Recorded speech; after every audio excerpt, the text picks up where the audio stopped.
लोग का आपके अपने YouTube channel live study Allahabad पर। तो दोस्तों, जैसा कि आपको पता है कि प्रत्येक शाम को 7 बजे से हम लोग Uttar Pradesh TGT PGT, Jharkhand TGT PGT, Madhya Pradesh state, Madhya Pradesh SET, Uttarakhand lecturer, UGC NET, LT grade, GIC lecturer और साथ ही साथ दोस्तों हम लोग असिस्टेंट प्रोफेसर के प्रीवियस ईयर क्वेश्चन पेपर को देखते हैं। और इस सेशन में दोस्तों हम लोग ऐसे प्रश्नों का भी समावेश करते हैं जो प्रश्न इन परीक्षाओं के दृष्टिकोण से महत्वपूर्ण होते हैं। वही इकोनॉमिक्स की जो हमारी दूसरी क्लास होती है, यहाँ पे दोस्तों हम लोग इकोनॉमिक्स के कंप्लीट कॉन्सेप्ट को पढ़ते हैं, क्योंकि कॉन्सेप्ट पढ़ना बहुत ही जरूरी है। जब तक आपके कॉन्सेप्ट क्लियर नहीं होते हैं तब तक आपको ऑब्जेक्टिव क्वेश्चन को सॉल्व करने में बहुत सारी कठिनाइयों का सामना करना पड़ता है। तो दोस्तों, आपके इसी रिक्वायरमेंट को ध्यान में रखते हुए लाइव स्टडी इलाहाबाद की मोबाइल एप्लीकेशन पे आपको इकोनॉमिक्स के सारे कॉन्सेप्ट्स पढ़ाए जा रहे हैं। आपके सिलेबस के अनुसार सारी चीजें होंगी, सिंपल सटीक साधारण भाषा में। साथ ही साथ एक जो महत्वपूर्ण समस्या होती है इकोनॉमिक्स के छात्रों के साथ, वो होती है नोट्स की। या तो नोट्स मिलते नहीं है या मिल भी जाते हैं तो इतने कॉम्प्लिकेटेड होते हैं कि समझ में नहीं आता है क्या पढ़ना है क्या छोड़ना है। तो सिंपल सटीक साधारण भाषा में कंप्लीट आपको इकोनॉमिक्स के नोट्स भी दिए जा रहे हैं। साथ ही साथ दोस्तों आपको यहाँ पे टेस्ट सीरीज दिया जा रहा है। टेस्ट दीजिए, अपना इवैल्यूएशन करिए कि आखिरकार आप कितने तैयार हैं परीक्षा के लिए और गलतियां कहाँ पे हो रही हैं, उन गलतियों का आप सुधार करिए। साथ ही साथ दोस्तों आपको यहाँ पे प्रीवियस ईयर के क्वेश्चन पेपर दिए जा रहे हैं ताकि आपको पता चले कि आपके एग्जाम में किस प्रकार के प्रश्न पूछे जाते हैं और आपको दोस्तों यहाँ पे करंट भी कवर कराया जाता है। तो मेरे द्वारा दोस्तों आपको संपूर्ण कंटेंट प्रोवाइड किया जाता है जिससे आप कम समय में बेहतर ढंग से अपनी इकोनॉमिक्स की तैयारी कर सकते हैं। और वैलिडिटी आप कोर्स आपकी लाइफ टाइम होती है। इट मीन एक बार कोर्स परचेज करते हैं तो आप हमारे साथ तब तक बने रहेंगे जब तक कि आपका सिलेक्शन हो नहीं जाता है। और दोस्तों अगर जो बात करें हमारे बैचेस की, तो हमारा जो क्लास है दोस्तों उत्तर प्रदेश टीजीटी पीजीटी के लिए उपलब्ध है, झारखंड टीजीटी पीजीटी के लिए क्लास उपलब्ध है, Madhya Pradesh state, Madhya Pradesh SET, LT grade, GIC lecturer, Bihar PGT, UGC NET और उत्तराखंड लेक्चर की अलग अलग क्लासेस उपलब्ध है। और आपके सारे क्लासेस में दोस्तों आपकी सारी क्लासेस में आपके सिलेबस के अनुसार ही सारी चीजें पढ़ाई जा रही हैं। तो बात करें दोस्तों अब एडमिशन की, तो एडमिशन की जो फीस है वो मध्य प्रदेश स्टेट, मध्य प्रदेश सेट, साथ ही साथ असिस्टेंट प्रोफेसर और यूजीसी नेट की फीस 2500 रुपए है। Uttar Pradesh TGT PGT, Jharkhand TGT PGT, Uttarakhand lecturer, Bihar PGT व अन्य परीक्षाओं की फीस केवल और केवल 2000 रुपए है। तो सिंपली आपको गूगल पे, फोन पे या पेटीएम के माध्यम से इस नंबर पे फीस पेमेंट करना होगा और उसका स्क्रीनशॉट आपको इसी व्हाट्सएप नंबर पे सेंड करना होगा। कोई भी इंक्वायरी होगा तो नीचे जो नंबर आ रहा है यहाँ पे इस नंबर पे कॉल कर सकते हैं या व्हाट्सएप मैसेज कर सकते हैं, या आप डिस्क्रिप्शन बॉक्स में जाइए, एप्लीकेशन को डाउनलोड करके डायरेक्ट भी कोर्स को परचेज कर सकते हैं। और साथ ही साथ झारखंड पीजीटी की स्पेशल क्लासेस चल रही है दोस्तों, जहाँ पे हम लोग झारखंड स्पेशल कर रहे हैं, इंडियन इकोनॉमी के करंट को देख रहे हैं, 2500 महत्वपूर्ण प्रश्नों की प्रैक्टिस कर रहे हैं। वहाँ पे आपको टेस्ट सीरीज मिलेगा, सारी चीजें आपको वहाँ पे मिल जाएगी दोस्तों। तो झारखंड स्पेशल आपको ज्वाइन करने के लिए केवल और केवल 1000 रुपए इस नंबर पे पेमेंट करके उसका स्क्रीनशॉट इसी व्हाट्सएप नंबर पे सेंड करके आप क्लास ज्वाइन कर सकते हैं। लाइव क्लासेस की सुबह दोपहर में 12 बजे से होती है। इनकेस अगर जो आप लाइव ज्वाइन नहीं करते हैं तो बाद में भी इसको दोस्तों आप देख सकते हैं। Good evening everybody. अब हम लोग मूव करेंगे अपने सेशन की तरफ और आज का जो सेशन होगा वो पहला प्रश्न, बिल्कुल ठीक है। चलिए बिल्कुल ठीक है। चलिए पहला प्रश्न आप लोग के सामने ये रहा। थोड़ा सा आप वीडियो को लाइक और शेयर जरूर कर दिया करिए।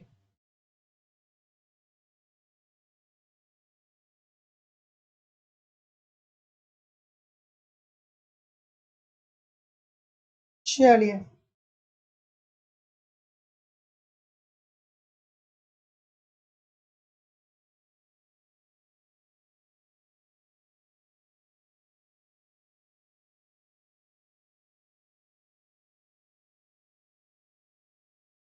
चलिए एक सेकेंड, हाँ ठीक है, कोई दिक्कत नहीं। चलिए अब हम लोग मूव करेंगे अपने सेशन की तरफ और पहला प्रश्न दोस्तों आप लोग के सामने ये रहा कि जब कोई देश अपनी मुद्रा का अवमूल्यन करता है तो अब इसका प्रभाव क्या पड़ता है। तो दोस्तों आपको एक बात यहाँ पे बहुत ही ध्यान रखना है कि देखिए जब मुद्रा का अवमूल्यन किया जाता है ना, तो ऐसी स्थिति में मुद्रा का जो बाह्य मूल्य होता है वो क्या होता है, कम होता है। मुद्रा का बाह्य मूल्य क्या होता है, कम होगा। और अब जब मुद्रा का बाह्य मूल्य कम हो जाएगा तो सेम प्रोडक्ट को परचेज करने के लिए आपको क्या करना पड़ेगा, अधिक कीमत अदा करनी पड़ेगी। तो अधिक कीमत अदा करनी पड़ेगी, इसका मतलब कि जो आयात होंगे वो क्या हो जाएंगे, महंगे हो जाएंगे। ठीक है, बाह्य मूल्य अगर जो अवमूल्यन किया जाएगा तो ऐसी स्थिति में क्या होगा कि मुद्रा का बाह्य मूल्य कम हो जाएगा। और जब मुद्रा का बाह्य मूल्य कम हो जाएगा तो ऐसी स्थिति में आप क्या करेंगे कि आयातित वस्तुओं को अगर जो परचेज करेंगे तो अब आपको ज्यादा मुद्रा देना पड़ेगा सेम क्वांटिटी की वस्तु को परचेज करने के लिए। तो ऐसी स्थिति में आयात जो होंगे वो क्या हो जाएंगे, महंगे हो जाएंगे। लेकिन जो आंतरिक मूल्य होता है वो क्या होता है दोस्तों, एज इट इज होता है, सेम होता है। तो आंतरिक मूल्य इसमें क्या होता है, सेम होता है। तो इस वजह से आयात की कंपेयर में दोस्तों निर्यात जो होते हैं वो सस्ते हो जाते हैं। तो जितने लोग भी बी बोल रहे हैं सर, सभी लोग का उत्तर यहाँ पे एब्सोल्युटली 100% ठीक होने वाला है। तो याद रखिएगा कि जब कोई देश अपनी मुद्रा का मुद्रा का अवमूल्यन करता है तो इसका प्रभाव होता है कि आयात महंगे होंगे और निर्यात सस्ते होंगे। मुद्रा का अवमूल्यन क्या होता है, मुद्रा का अवमूल्यन का मतलब ये, मुद्रा के अवमूल्यन का मतलब ये होता है कि जो मुद्रा का बाह्य मूल्य होता है उसमें कमी आती है। और जब बाह्य मूल्य में कमी आ जाएगी तो सेम क्वांटिटी की वस्तु को परचेज करने के लिए अब आपको मुद्रा की मात्रा ज्यादा देनी पड़ेगी, अर्थात आयात कीमतें ज्यादा देनी पड़ेंगी, अर्थात आयात महंगे हो जाएंगे और निर्यात सस्ते हो जाएंगे। तो जितने लोग भी बी बोल रहे हैं सभी लोग का उत्तर यहाँ पे एब्सोल्युटली ठीक है। तो एक बात ध्यान में रखिएगा कि बाह्य मूल्य कम होता है लेकिन जो आंतरिक मूल्य होता है वो एज इट इज होता है, आंतरिक मूल्य में परिवर्तन नहीं होता है। कुछ लोग सोचते हैं कि आंतरिक मूल्य क्या होता है, बढ़ जाता है, ऐसा नहीं होता है। ठीक है, अगला प्रश्न आपके सामने ये रहा कि निम्नलिखित में से किसने इन डिफेंस ऑफ ग्लोबलाइजेशन नामक पुस्तक लिखी है। बढ़िया सा प्रश्न है, आपके पेपर में दोस्तों चुपके चुपके 2-4 प्रश्न ऐसे भी पूछे जाते हैं। ठीक है, पुस्तक से संबंधित हो गया, ठीक है, इस प्रकार के प्रश्न पूछे जाते हैं। तो इसको क्या करना रहता है, करना पड़ता है, रेगुलर प्रैक्टिस करना पड़ता है। क्या उत्तर आ रहा है सर, बिल्कुल ठीक है। सभी लोग बोल रहे हैं सर जी जगदीश भगवती, सबको पता है क्या, सबको पता है क्या, बिल्कुल ठीक है। इन डिफेंस ऑफ ग्लोबलाइजेशन पुस्तक जो लिखा गया है वो लिखा गया है दोस्तों जगदीश भगवती साहब के द्वारा। तो जितने लोग भी ऑप्शन नंबर बी बोल रहे हैं सभी लोग का उत्तर यहाँ पे एब्सोल्युटली 100% ठीक होने वाला है। तो मैं आपको एक एक दो प्रश्न सेशन में ले करके जरूर आता हूँ कि पुस्तक का नाम भी आपको पता चल पाए। जैसे एशियन ड्रामा किसने लिखा था, कुरनार मेडल साहब ने लिखा था ना। और कोई पुस्तक का नाम बताइए, एडम स्मिथ वाले पुस्तक का नाम आप जानते ही होंगे। जगदीश भगवती का पुस्तक उनका नाम आपने देख ही लिया। आप हमको बता दीजिए दादा भाई नौरोजी ने कौन कौन सी पुस्तक लिखी। उनकी 2-3 पुस्तकें अक्सर पेपर में पूछी जाती हैं। तो दादा भाई नौरोजी ने कौन कौन सी पुस्तकें लिखी, आप अगर जो जानते होंगे तो कमेंट करके बता दीजिएगा। ठीक है, क्या उत्तर आ रहा है भाई। सभी लोग एक बार वीडियो को लाइक और शेयर कर दिया करिए, निवेदन है सभी लोगों से। इतने सारे लोग क्लास देख रहे हैं फिर भी लाइक और शेयर की संख्या बहुत कम हो रही है। अभी तक जितने भी प्रश्न हुए सबका उत्तर क्या आ रहा है, बी ही आ रहा है। इसका भी उत्तर बी ही होगा क्या भाई, चलिए देखते हैं। सॉफ्ट करेंसी से क्या तात्पर्य है। तो एक होता है दोस्तों सॉफ्ट करेंसी और दूसरी होती है हार्ड करेंसी। अर्थात सॉफ्ट करेंसी का मतलब मुलायम मुद्रा और हार्ड करेंसी का मतलब कठोर मुद्रा। सॉफ्ट करेंसी का मतलब क्या, मुलायम मुद्रा, और हार्ड करेंसी का मतलब क्या होता है, कठोर मुद्रा। ठीक है, तो सॉफ्ट करेंसी का मतलब ये होता है दोस्तों, अर्थात मुलायम मुद्रा का मतलब ये होता है कि इसकी पूर्ति अंतरराष्ट्रीय बाजार में इसकी मांग से अधिक होती है। ठीक है, अर्थात अंतरराष्ट्रीय बाजार में जितनी मांग है उससे ज्यादा इसकी पूर्ति होती है।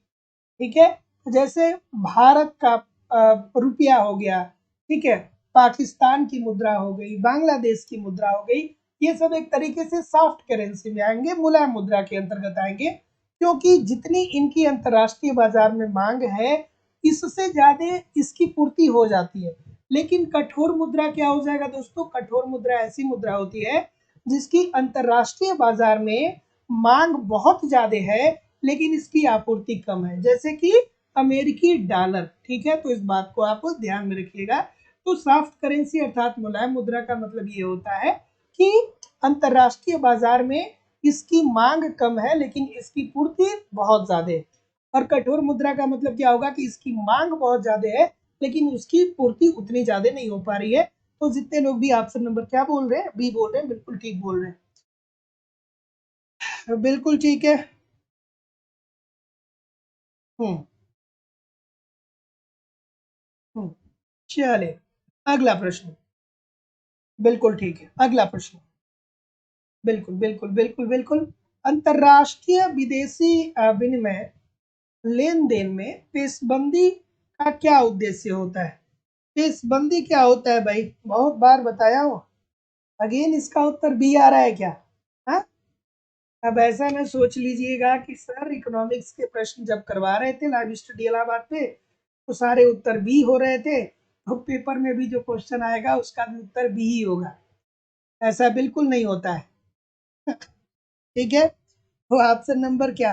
क्योंकि अभी तक जितने भी क्वेश्चंस देखने को मिले हैं शायद एक दो को छोड़ करके सारे का उत्तर क्या हो रहा है, बी ही हो रहा है। चलिए देखते हैं। तो देखिए अंतरराष्ट्रीय विदेशी लेन देन में पेशबंदी का उद्देश्य ये होता है, पेशबंदी का मतलब ये होता है कि हमको अपने आप को विदेशी विनिमय में जोखिमों से क्या करना है, सुरक्षित करना है। जो हम विनिमय कर रहे हैं उसमें जो भविष्य में आने वाली जोखिम है उससे अपने आप को किस प्रकार से हम क्या करें, सुरक्षित करें, इसे ही हम दोस्तों पेशबंदी बोलते हैं। और क्या बोलते हैं, पेशबंदी के अलावा इसे और क्या बोलते हैं, हेजिंग बोलते हैं। याद आ रहा है कि नहीं आ रहा है? तो याद रखिएगा कि विदेशी विनिमय लेन देन में पेशबंदी का उद्देश्य होता है कि हम अपने आप को विदेशी विनिमय में जोखिमों से क्या करते हैं, सुरक्षित करते हैं। तो जितने लोग भी ऑप्शन नंबर क्या बोल रहे हैं, बी बोल रहे हैं, सभी लोग का उत्तर यहाँ पे बिल्कुल ठीक है। अगला प्रश्न। यदि मौद्रिक सकल घरेलू उत्पाद एवं वास्तविक सकल घरेलू उत्पाद समान हो तो ऐसी स्थिति में क्या देखने को मिलेगा भाई? चलिए बिल्कुल ठीक है, सभी लोगों से निवेदन है कि आप वीडियो को लाइक और शेयर कर दिया करिए। इतने सारे लोग क्लास देख रहे हैं फिर भी लाइक और शेयर की संख्या बहुत कम है, 50% भी लाइक नहीं है और शेयर नहीं है। तो आप चाहे ऑनलाइन देख रहे हो या ऑफलाइन देख रहे हैं, क्लास को थोड़ा सा शेयर कर दिया करिए। बिल्कुल ठीक है सर। अगेन कुछ लोग भी बता रहे हैं, हाँ? अगेन भी ठीक है। तो जैसा कि मैं देख पा रहा हूँ आप क्या बोल रहे हैं सर, बी बोल रहे हैं सभी लोग। तो जितने लोग भी बी बोल रहे हैं बिल्कुल ठीक होगा कि यदि मौद्रिक सकल घरेलू उत्पाद एवं वास्तविक सकल घरेलू उत्पाद ये दोनों अगर जो समान होंगे तो सकल घरेलू उत्पाद औसत का मान क्या होगा दोस्तों, एक के बराबर होगा अर्थात इकाई होगा। तो जितने लोग भी बी बोल रहे हैं सभी लोग का उत्तर यहाँ पे बिल्कुल ठीक है। एक बार नहीं, मैंने अनगिनत बार इस बात को बार बार बताया है। अगला प्रश्न कि रैगनर नर्स के अनुसार अल्प विकसित अर्थव्यवस्था के संदर्भ में निवेश प्रोत्साहित सीमित हो जाता है। इसका भी उत्तर क्या होगा, बी ही होगा क्या? चलिए बताइए भाई। बिल्कुल ठीक है कि रैगनर नर्स के अनुसार अल्प विकसित अर्थव्यवस्था के संदर्भ में निवेश प्रोत्साहित सीमित हो जाता है। बिल्कुल ठीक है, जितने लोग भी बी बोल रहे हैं सब अच्छे बोल रहे हैं। बी वाले कितने हैं? बिल्कुल ठीक है। ध्यान से भाई, बिल्कुल ध्यान से, इस प्रश्न का उत्तर ध्यान से करना था। सभी लोग गलत कर रहे हैं, मैक्सिमम लोग गलत कर रहे हैं, मैक्सिमम लोग गलत कर रहे हैं। यहाँ पे क्या पूछ रहा है, यहाँ पे ये पूछ रहा है कि निवेश प्रोत्साहित सीमित क्यों होता है। ये बात तो ठीक है कि रेगना नर्स साहब ने कहा था कि जो अल्प विकसित देश होते हैं वहां पे लोगों की आय कम है और आय कम होने के कारण उनकी सेविंग भी कम है, बचत भी कम है, तो इस कारण से वो निवेश नहीं कर पा रहे हैं। लेकिन निवेश प्रोत्साहित सीमित होने का जो सबसे बड़ा कारण है सर वो है बाजार के आकार से। ठीक है, बाजार का आकार इनको इस बात के लिए प्रेरित नहीं कर पाता है कि हमको क्या करना है, बड़े पैमाने पे निवेश करना है। तो ऑप्शन नंबर इसका जो बिल्कुल राइट होगा वो बिल्कुल ठीक हो जाएगा, क्योंकि यहाँ पे निवेश प्रोत्साहित सीमित होता है। अगर जो प्रश्न में ये पूछे कि ये बताइए कि रैगनर नर्स साहब के अनुसार एक अल्प विकसित अर्थव्यवस्था के संदर्भ में लोगों की निवेश क्यों कम होती है, तो निवेश कम क्यों होती है, तो इसका कारण बिल्कुल सही होगा कि उन लोगों की आय कम होती है, आय कम होती है तो लोग बचत कम कर पाते हैं, बचत कम कर पाते हैं तो निवेश कम कर पाते हैं। लेकिन जब अगर जो प्रश्न ये पूछेगा आपसे कि निवेश प्रोत्साहन सीमित हो जाता है, तो रैगनर नर्स साहब ने ये भी बात तो बताई थी ना कि भैया बाजार का आकार छोटा होता है और इस कारण से जिसके अंदर थोड़ी बहुत निवेश की क्षमता होती है वो भी बाजार के आकार को देख करके निवेश को करने में हतोत्साहित हो जाता है। तो जितने लोग भी डी बोल रहे हैं सभी लोग का उत्तर यहाँ पे बिल्कुल ठीक हो जाएगा। अगला प्रश्न, भारत में संपूर्ण ग्रामीण क्षेत्र में नरेगा लागू हुआ, तो बिल्कुल ठीक है। नरेगा कब लागू हुआ, बिल्कुल ठीक है। नरेगा कब लागू हुआ सर, भारत के संपूर्ण ग्रामीण क्षेत्र में नरेगा कब लागू हुआ, बिल्कुल ठीक है। क्या उत्तर आ रहा है, बिल्कुल ठीक है, बिल्कुल ठीक है, बिल्कुल ठीक है, बिल्कुल ठीक है। तो जैसा कि मैं देख पा रहा हूँ 2 फरवरी 2006 कोई बता रहा है, 2 फरवरी 2006 सबसे पहले 2 फरवरी 2006 में कहाँ पर, सर्वप्रथम सर्वप्रथम सर्वप्रथम नरेगा जो है वो कहाँ पे लागू हुआ था, 2 फरवरी 2006 में, ठीक है। और यहाँ पे पूछ रहा है संपूर्ण ग्रामीण क्षेत्र में, ठीक है। तो जितने लोग भी ऑप्शन नंबर यहाँ पे सी बोल रहे हैं सर, सभी लोग का उत्तर यहाँ पे बिल्कुल ठीक हो जाएगा। तो जितने लोग भी सी बोल रहे हैं सभी लोग का उत्तर ठीक है। 1 अप्रैल 2008 से जो नरेगा है दोस्तों वो भारत के संपूर्ण ग्रामीण क्षेत्रों में लागू किया गया था। तो जितने लोग भी क्या बोल रहे हैं, जितने लोग भी क्या बोल रहे हैं, सी बोल रहे हैं, सभी लोग का उत्तर यहाँ पे बिल्कुल ठीक हो जाएगा। और पहली बार जब दोस्तों ये लागू किया गया था तो भारत के जो 200 सर्वाधिक पिछड़े जिले थे उनमें क्या किया गया था, इसे इम्प्लीमेंट करवाया गया था, मतलब वहां पे लागू करवाया गया था। लेकिन संपूर्ण रूप से 1 अप्रैल 2008 में लागू किया गया। और ये कहाँ पे लागू किया गया, आंध्र प्रदेश के अलूर में, ठीक है।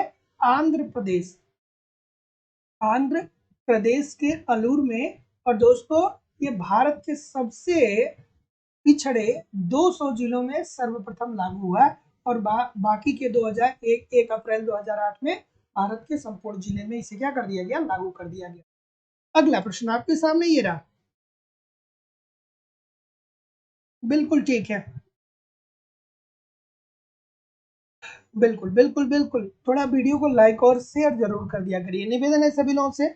और झारखंड पीजीटी वाले कल 12 बजे क्लास ज्वाइन किया करिए। बहुत सारे लोग झारखंड पीजीटी में जो 12 बजे से लाइव क्लास हो रही है उसको नहीं ज्वाइन कर पा रहे हैं, तो आप लोग ज्वाइन जरूर किया करिए क्योंकि बहुत महत्वपूर्ण चीजें वहाँ पे चल रही हैं।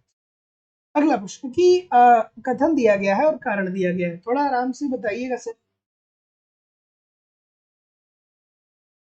बिल्कुल ठीक है, कथन और कारण, क्या उत्तर आ रहा है सर, बिल्कुल ठीक है, बिल्कुल ठीक है। ये जितने लोग भी ए बोल रहे हैं ना, ऐसा क्यों बोल रहे हैं सर, ये नहीं होगा ना सर, ये बिल्कुल नहीं होगा। देखिए भारतीय कृषि अभी भी श्रम शक्ति के बड़े भाग को खपा रही है, बिल्कुल ठीक है कि अभी भी जो हमारी श्रम शक्ति है, जो हमारी जनसंख्या है उसमें 50% के आसपास हम लोग क्या कर रहे हैं, कृषि में कार्यरत है। तो हमारी श्रम शक्ति का एक बड़ा भाग क्या हो रहा है कि कृषि खपा रही है, देयर इज नो डाउट, ठीक है।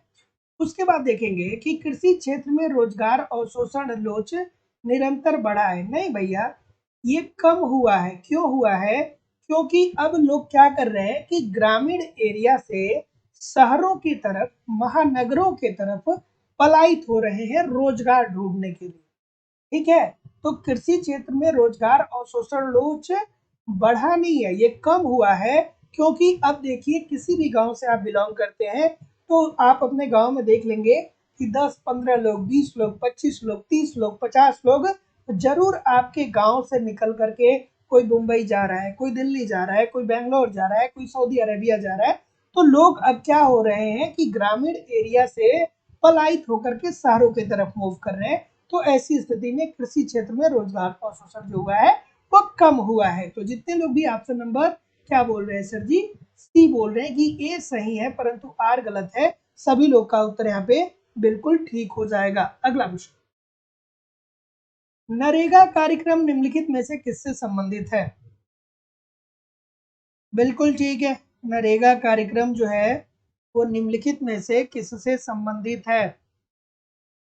बिल्कुल ठीक है, क्या उत्तर आ रहा है? नरेगा कार्यक्रम बिल्कुल ठीक है। मैं लाइव हूं तो ही सर क्यों बोल रहे हैं भाई? हैं? मैं लाइव हूं तो ही हेलो क्यों बोल रहे हैं? हाँ हाँ, चलिए इस प्रश्न का उत्तर बताइए, क्या उत्तर आ रहा है भाई? तो जैसा कि मैं देख पा रहा हूं, बिल्कुल ठीक है सर। ही बोल रहे हैं क्या? सबको पता होगा कि नरेगा कार्यक्रम की जो शुरुआत की गई थी ये सुनिश्चित रोजगार देने के लिए, और क्या कहा गया कि इसमें उन लोगों को रोजगार दिया जाएगा जिन लोगों के पास रोजगार का अवसर नहीं है, और इनको वर्ष भर में 365 डेज में 100 दिन का रोजगार दिया जाएगा। तो जितने लोग भी ऑप्शन नंबर क्या बोल रहे हैं सर, जितने लोग भी ऑप्शन नंबर सी बोल रहे हैं सभी लोग का उत्तर यहाँ पे बिल्कुल ठीक हो जाएगा। और ये राष्ट्रीय ग्रामीण रोजगार गारंटी अधिनियम के द्वारा दोस्तों पारित हुआ था, तो इस बात को भी याद रखिएगा। तो जितने लोग भी ऑप्शन नंबर क्या बोल रहे हैं, सी बोल रहे हैं सर, बिल्कुल ठीक बोल रहे हैं। अगला प्रश्न, भारत सरकार में वित्तीय समावेशी कोष बनाने का निश्चय है। देखिए आज का जो सेशन है वो बहुत महत्वपूर्ण है दोस्तों, बहुत महत्वपूर्ण है। आपके पेपर में बहुत सारे प्रश्न इस प्रकार के देखे जाते हैं लेकिन उसकी प्रैक्टिस आप बहुत ज्यादा नहीं करते हैं। बहुत सारे लोगों को लगता है कि इकोनॉमिक्स मतलब व्यष्टि अर्थशास्त्र, समष्टि अर्थशास्त्र और इंडियन इकोनॉमी। बहुत सारे लोग को यही लगता है कि इकोनॉमिक्स मतलब भैया व्यष्टि, समष्टि और अर्थशास्त्र और इंडियन इकोनॉमी, यही तीनों मिलके अर्थशास्त्र को बना देते हैं। ऐसा कुछ नहीं है भाई, सिलेक्शन लेना है सारे पार्ट को पढ़ना पड़ेगा। ठीक है, क्या उत्तर आ रहा है कि सरकार ने वित्तीय समावेशी कोष बनाने का निश्चय किया। क्यों किया भाई? बिल्कुल ठीक है, बिल्कुल ठीक है। तो जितने लोग भी ऑप्शन नंबर क्या बोल रहे हैं, सरकार ने वित्तीय समावेश कोष बनाने का निश्चय लिया। तो जैसा कि मैं देख पा रहा हूँ इस समिति की संस्तुति के आधार पे लिया गया, तो ये लिया गया दोस्तों रंगराजन समिति के आधार पे। तो वित्तीय समावेशी कोष का जो निर्माण होता है वो किस समिति की अनुशंसा के आधार पे होता है? तो सी रंगराजन समिति के आधार पे होता है। तो जितने लोग भी ऑप्शन नंबर ए बोल रहे हैं सभी लोग का उत्तर यहाँ पे एब्सोल्युटली 100% ठीक हो जाएगा। अगला प्रश्न, देश का केंद्रीय बैंक ऋण देता है। बिल्कुल ठीक है, ऑप्शन नंबर डी।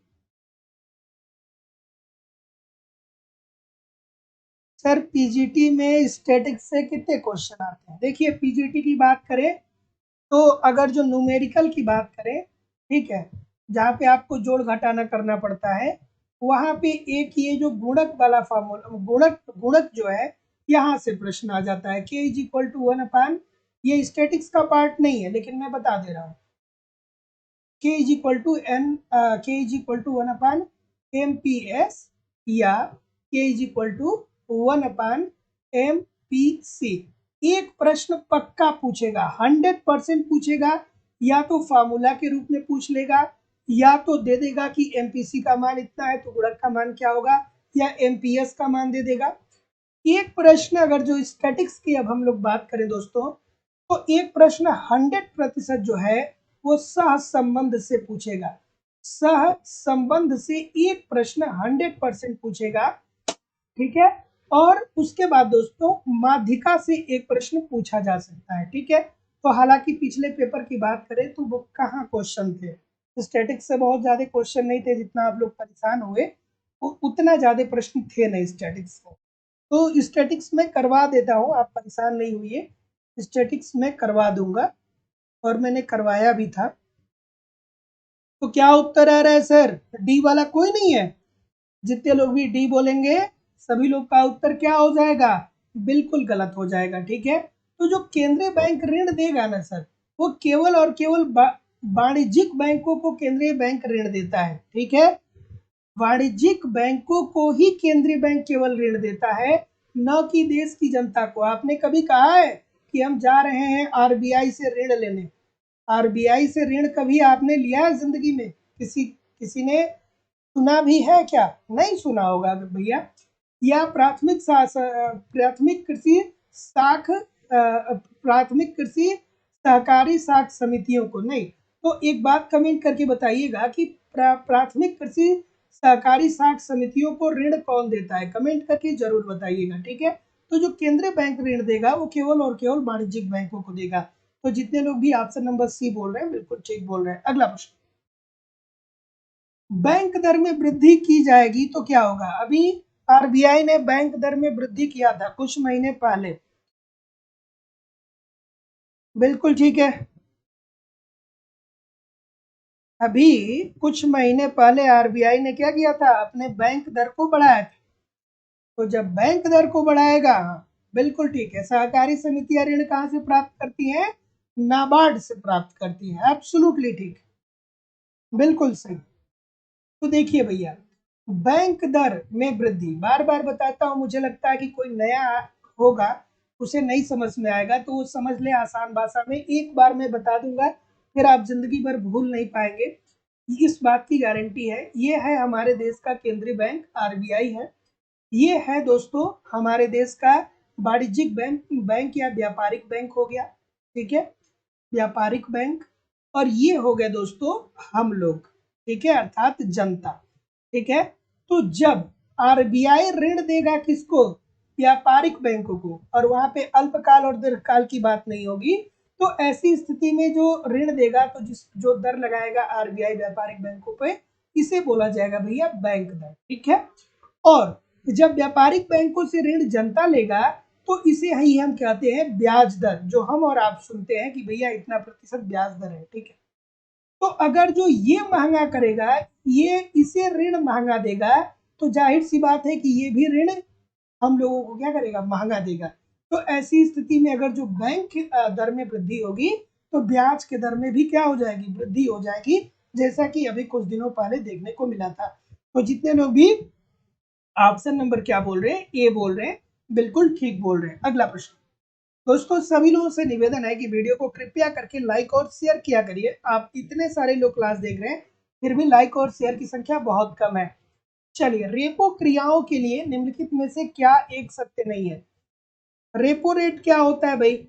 वही हो जाएगा कि जब आरबीआई व्यापारिक बैंकों को अल्पकालीन ऋण देती है, तो जो दर लगाती है उसे हम क्या बोलते हैं? रेपो रेट बोलते हैं। और रिवर्स रेपो रेट क्या होता है? जब ऋण लेगा कौन? आरबीआई लेगा व्यापारिक बैंकों से, तो वो क्या हो जाएगा? रिवर्स रेपो रेट हो जाएगा। और बैंक दर क्या होगा? जब जहां पे अल्पकाल की बात नहीं होगी तो वो बैंक दर हो जाएगा। ठीक है, तो ये 3-4 चीजें आपको ध्यान में रखनी है। चलिए सर बताइए। बिल्कुल ठीक है, बिल्कुल ठीक है, हाँ बिल्कुल ठीक है। ये बोल रहे हैं सभी लोग, वह वाणिज्यिक बैंक द्वारा क्रियान्वित किया जाता है। क्या ये बात सही है क्या? रेपो क्रियाओं के लिए निम्नलिखित में से क्या एक सत्य नहीं है? क्या एक सत्य नहीं है भैया? तो रेपो रेट जो होता है दोस्तों, ये वाणिज्यिक बैंकों द्वारा क्रियान्वित नहीं होता है, ये आरबीआई के द्वारा क्रियान्वित होता है, अर्थात देश के केंद्रीय बैंक के द्वारा क्रियान्वित किया जाता है। तो जितने लोग भी ऑप्शन नंबर ए बोल रहे हैं, सभी लोग का उत्तर यहाँ पे एब्सोल्युटली 100% ठीक हो जाएगा। बच्चों वाली बात है, छोटी सी बात। ठीक है, अगला प्रश्न, जब राजकोषीय घाटे में से ब्याज भुगतान को घटा दिया जाता है तो अवशेष को जाना जाता है। ठीक है, बिल्कुल ठीक है। और दोस्तों लगे रहिए, निरंतर मेहनत करते रहिए, प्रयास करते रहिए, है ना? इंसान को सबसे ज्यादा किस बात का टेंशन होता है, किस बात, कौन सी बात सबसे ज्यादा प्रिय होती है? होती है कि हमको सम्मान मिले, ठीक है। लेकिन सम्मान पाने के लिए आपको कुछ ऐसा करना पड़ेगा जो क्या है, महत्वपूर्ण बनाए, वो आपको आपको विशिष्ट बनाए, आपको मेहनत करना पड़ेगा, है ना। अब कुछ क्लास पढ़ेंगे, कुछ देर पढ़ेंगे, फिर कहेंगे अब नहीं, अब मन नहीं कर रहा है, तो फिर आप उसी में आ जाएंगे जिसमें 100 140 करोड़ से 140 करोड़ के लोग आते हैं, ठीक है। मतलब इसमें 140 करोड़ में मोटा मोटी आप देख लेंगे दोस्तों, तो 1 करोड़ लोगों को मान मान लीजिए कि जो लोग क्या कर रहे हैं कि बहुत मेहनत कर रहे हैं, निरंतर आगे बढ़ रहे हैं। लेकिन बाकी के जो लोग हैं वो बस यही कर रहे हैं कि चलो भाई देखा जाएगा, पढ़ रहे हैं, अपना काम कर रहे हैं, लेकिन वो डेडिकेशन नहीं है। डेडिकेशन होना बहुत जरूरी है, कोई बहुत ज़्यादा ज़रूरी नहीं है। बहुत सारे लोग परेशान हो जाते हैं, यार सोना भी ज़रूरी है, खाना भी ज़रूरी है। कोई ज़रूरी नहीं है यार, है ना। जब बहुत ज़्यादा भूख लगेगी तो खाना मिल ही जाएगा, जब बहुत ज़्यादा नींद आएगी तो ऑटोमेटिक आपकी आँख बंद हो जाएगी, आप सो ही जाएँगे। कंफर्ट जोन में कभी भी जाने का प्रयास न करिए, मेहनत करिए यार, लगातार बने रहिए। तभी जाकर के आप विशिष्ट होंगे और तभी जाकर के आपको सम्मान मिलेगा। अदरवाइज जैसे पूरी दुनिया है उसमें से एक आप भी हैं, कोई महत्वपूर्ण नहीं। महत्वपूर्ण तभी बनेंगे जब कुछ महत्वपूर्ण करेंगे, और महत्वपूर्ण करने के लिए क्या करना पड़ेगा, लगातार मेहनत करना पड़ेगा। मन करेगा कि नहीं किया जाए, लेकिन फिर भी उसको करना पड़ेगा कि नहीं भाई ये जरूरी है हमारे लिए। चलिए क्या उत्तर आ रहा है भैया, कि जब राजकोषीय घाटे में ब्याज भुगतान को घटा दिया जाए तो अवशेष को क्या जाना जाता है? तो जैसा कि मैं देख पा रहा हूँ, बिल्कुल ठीक है, बिल्कुल ठीक है, बिल्कुल ठीक है। तो जितने लोग भी यहाँ पे बी बोल रहे हैं सर कि प्राथमिक घाटा ही होता है, तो सबको पता होगा कि प्राथमिक घाटा इज इक्वल टू क्या होता है, लिख लीजिएगा। प्राथमिक घाटे को किस तरीके से लिखा जाता है? प्राथमिक घाटा इज इक्वल टू राजकोषीय घाटा, राजकोषीय घाटा, और उसमें से क्या कर देते हैं, ब्याज भुगतान को घटा देते हैं, अर्थात ब्याज को घटा देते हैं। तो जितने लोग भी बी बोल रहे हैं बिल्कुल ठीक हो जाएगा। अगला प्रश्न, स्फीतिक अंतराल को ठीक करने के लिए कौन से राजकोषीय उपाय अपनाने चाहिए? स्फीतिक अंतराल की अवधारणा कौन दिया था सर? स्फीतिक अंतराल की अवधारणा किसने दिया था? स्फीतिक अंतराल की अवधारणा किसने दिया था, आपके दिमाग में आना चाहिए।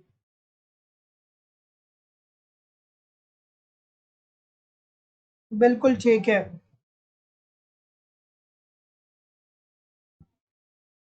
किंग्स बोल रहे हैं, बहुत अच्छा बोल रहे हैं भाई, सुंदर बोल रहे हैं, किंग्स बोल रहे हैं सभी लोग, बहुत अच्छी बात है, बिल्कुल ठीक है, बिल्कुल। तो स्फीतिक अंतराल को दूर करने के लिए सार्वजनिक व्यय में क्या करनी चाहिए, कटौती करनी चाहिए, देयर इज नो डाउट, 100% ठीक है। करों की दरों में वृद्धि कर देनी चाहिए, बिल्कुल सही है, जिससे मुद्रा की पूर्ति कम हो जाएगी, और सार्वजनिक ऋण में क्या कर देनी चाहिए, वृद्धि कर देनी चाहिए। तो जितने लोग भी ऑप्शन नंबर क्या बोल रहे हैं, डी बोल रहे हैं सर, सभी लोग का उत्तर यहाँ पे एब्सोल्युटली 100% ठीक होने वाला है। अगला प्रश्न, यूरो का प्रचलन आरंभ हुआ। अब आपको लग रहा होगा कि सर इकोनॉमिक्स में ये भी प्रश्न बनता है क्या? तो इकोनॉमिक्स की अलग अलग परीक्षाओं में कम से कम ये प्रश्न 4 बार पूछा गया है। टीजीटी पीजीटी की बात करें, असिस्टेंट प्रोफेसर की बात करें, ठीक है, चाहे मध्य प्रदेश में जो टेट होता है या सेट होता है, तो इकोनॉमिक्स के अलग अलग परीक्षाओं में ये कम से कम 4 बार प्रश्न अभी तक पूछे गए। बिल्कुल ठीक है, बिल्कुल ठीक है। यूरो का आरंभ कब किया गया?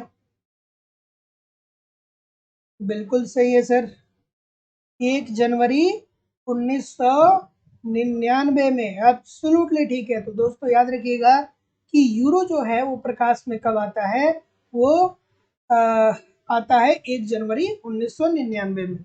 अगला प्रश्न, थोड़ा आराम से करिएगा।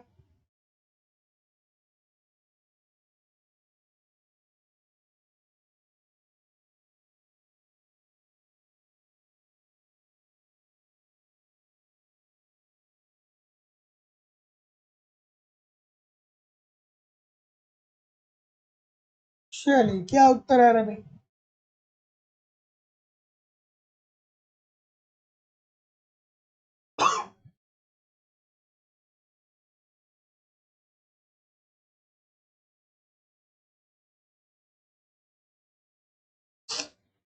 चलिए बताइए, ऑप्शन नंबर बी, निम्नलिखित में से कौन सा एक स्वतंत्र व्यापार से सुमेलित है? तो स्वतंत्र व्यापार मतलब क्या होता है? स्वतंत्रता है भाई। क्या स्वतंत्रता है? आप हमारे देश में आइए, अपने प्रोडक्ट को बेचिए, ठीक है, अर्थात आप मुझे निर्यात करिए, हम आपकी वस्तुओं पे कोई टैक्स नहीं लगाएंगे, कोई कोटा निर्धारित नहीं करेंगे, कोई अभ्यंश नहीं लगाएंगे, ठीक है। और हम आपको निर्यात जब करेंगे तो आपको भी क्या करना है? कोई कोटा नहीं लगाना है, कोई अभ्यंश नहीं निर्धारित करना है, या ना ही आपको टैक्स लगाना है, ठीक है। मांग व पूर्ति की शक्तियों के आधार पे हम लोग एक दूसरे के मार्केट को खोल देंगे, जिसका सामान जहां पे जितना बिके उसमें सरकार का कोई हस्तक्षेप नहीं होगा। तो इसमें क्या होता है सर? प्रशुल्क का अभाव होता है, अर्थात स्वतंत्र व्यापार का मतलब ये होता है कि गवर्नमेंट कोई आपके ऊपर बाध्यता नहीं लगाती है, अर्थात कोई प्रशुल्क गवर्नमेंट नहीं लगाती है। तो प्रशुल्क क्या होता है भैया? और बहुत सारे लोग प्रशुल्क को ही नहीं समझ पाते हैं। तो आसान सी बात है भाई, जिसे हम टैक्स बोलते हैं ना, वही प्रशुल्क है। लेकिन टैक्स अलग चीज है, प्रशुल्क की जहाँ पे बात होगी वहां पे आयातित और निर्यातित वस्तुओं पर ही जो टैक्स लगाया जाएगा। देश में जो पार्ले जी बिस्किट बिक रहा है, ऐसा नहीं आप कह सकते हैं कि आपके देश में जो पार्ले जी बिस्किट बिक रहा है इस पे प्रशुल्क लग रहा है। इस पे कोई प्रशुल्क नहीं, इस पे टैक्स लग रहा है। तो प्रशुल्क का संबंध केवल आयातित और निर्यातित वस्तुओं पर लगने वाले टैक्स से संबंधित है। क्या उत्तर आ रहा है भाई? ऑप्शन नंबर ए बोल रहे हैं। तो देखिए, किसी देश का व्यापार शेष होता है उसके निर्यातों की कीमत और आयातों की कीमत, मतलब हम कितना निर्यात कर रहे हैं, कितना आयात कर रहे हैं, ठीक है। तो जितने लोग भी ए बोल रहे हैं सभी लोग का उत्तर ठीक है। तो याद रखिएगा कि किसी देश का व्यापार शेष जो होता है वो उस देश के निर्यात की मात्रा माइनस उस देश के आयात की मात्रा होती है। तो जितने लोग भी ऑप्शन नंबर ए बोल रहे हैं सभी लोग का उत्तर यहाँ पे बिल्कुल 100% ठीक होने वाला है। अगला प्रश्न, भारत को विश्व बैंक की सहायता का रूप है, ठीक है। भारत को विश्व बैंक की सहायता का रूप है, मतलब विश्व बैंक जो है वो भारत को किस प्रकार से सहायता करता है? कमेंट करके बताइए, विश्व बैंक कब अस्तित्व में आता है सर? विश्व बैंक कब? देखिए, एक प्रश्न मुझसे बहुत सारे लोग बार बार पूछते हैं, तो आप याद रखिएगा, ठीक है, कि विश्व बैंक और आईएमएफ की स्थापना, विश्व बैंक और आईएमएफ अर्थात अंतरराष्ट्रीय मुद्रा कोष की स्थापना दोनों एक साथ होती है, ठीक है। कब होती है? 1945 में, 1945 में। लेकिन ये जो विश्व बैंक है ना दोस्तों, ये क्या हुआ? ये कब कार्य करना शुरू किया? ये एक वर्ष बाद अर्थात 1946 में कार्य करना शुरू कर दिया। और ये जो आईएमएफ है ये कब कार्य करना शुरू कर दिया? ये कार्य करना शुरू कर दिया दोस्तों 2 वर्ष बाद 1947 में, ठीक है। तो इस बात को आप ध्यान में रखिएगा सर, ठीक है। और इसीलिए इन दोनों संस्थाओं को जुड़वा बहने भी बोला जाता है या जुड़वा संस्थाएं भी बोला जाता है। तो जितने लोग भी ऑप्शन नंबर क्या बोल रहे हैं बिल्कुल ठीक है। कुछ लोग डी बोल रहे हैं भैया, डी बोल रहे हैं, तो डी कैसे होगा भाई? निजी और सार्वजनिक क्षेत्र के ऋण देता है क्या? थोड़ा आराम से, बिल्कुल ठीक है। डी के अलावा कोई नहीं है? डी के अलावा कोई भी नहीं बोल रहा है? चलिए भाई, बहुत अच्छी बात है। तो जितने भी महानुभाव क्या बोल रहे हैं? सब डी बोल रहे हैं। और कोई भाई? और कोई डी के अलावा? डी के अलावा कोई और है? डी के अलावा कोई और नहीं है? सभी लोग डी बोल रहे हैं, बिल्कुल ठीक है, बिल्कुल ठीक है, बिल्कुल ठीक है, बिल्कुल ठीक है, बिल्कुल ठीक है। और कोई? और कोई? और कोई? और कोई? चलिए, थोड़ा आराम से, चलिए। तो जितने लोग भी क्या बोल रहे हैं? डी बोल रहे हैं, सभी लोग का उत्तर यहाँ पे एब्सोल्युटली 100% ठीक होने वाला है सर, कि ये निजी एवं सार्वजनिक क्षेत्र दोनों को ऋण प्रदान करता है, ठीक है। तो विश्व बैंक जो है वो निजी एवं सार्वजनिक क्षेत्र दोनों को ऋण प्रदान करता है। तो जितने लोग भी डी बोल रहे हैं सभी लोग का उत्तर यहाँ पे एब्सोल्युटली 100% ठीक होने वाला है। अगला प्रश्न, निम्नलिखित में से कौन एक नव क्लासिकल अर्थशास्त्री नहीं है? ठीक है, नव क्लासिकल अर्थशास्त्री कौन सा नहीं है? बिल्कुल ठीक है, बिल्कुल ठीक है, बिल्कुल ठीक है, बिल्कुल ठीक है, बिल्कुल ठीक है। क्या उत्तर आ रहा है? देखिए 100 लोग के आसपास क्लास देख रहे हैं, लेकिन फिर भी लाइक और शेयर की संख्या बहुत कम है। सभी लोगों से निवेदन है यार, क्लास आपकी है और जैसा कि आपको लग रहा होगा कि मेरी आवाज़ से लग भी रहा होगा आपको कि मैं कंप्लीटली स्वस्थ नहीं हूँ, थोड़ी सी मेरी तबीयत ठीक नहीं है, फिर भी मैं 2 घंटे के लिए आपके लिए क्लास ले रहा हूँ। तो इतनी तो नैतिकता बनती है, मॉडलिटी बनती है कि आप वीडियो को थोड़ा सा लाइक कर दें, शेयर कर दें। तो निवेदन है सभी लोगों से कि थोड़ा लाइक शेयर किया करिए, ठीक है। क्या उत्तर आ रहा है भैया? बिल्कुल ठीक है, बिल्कुल ठीक है।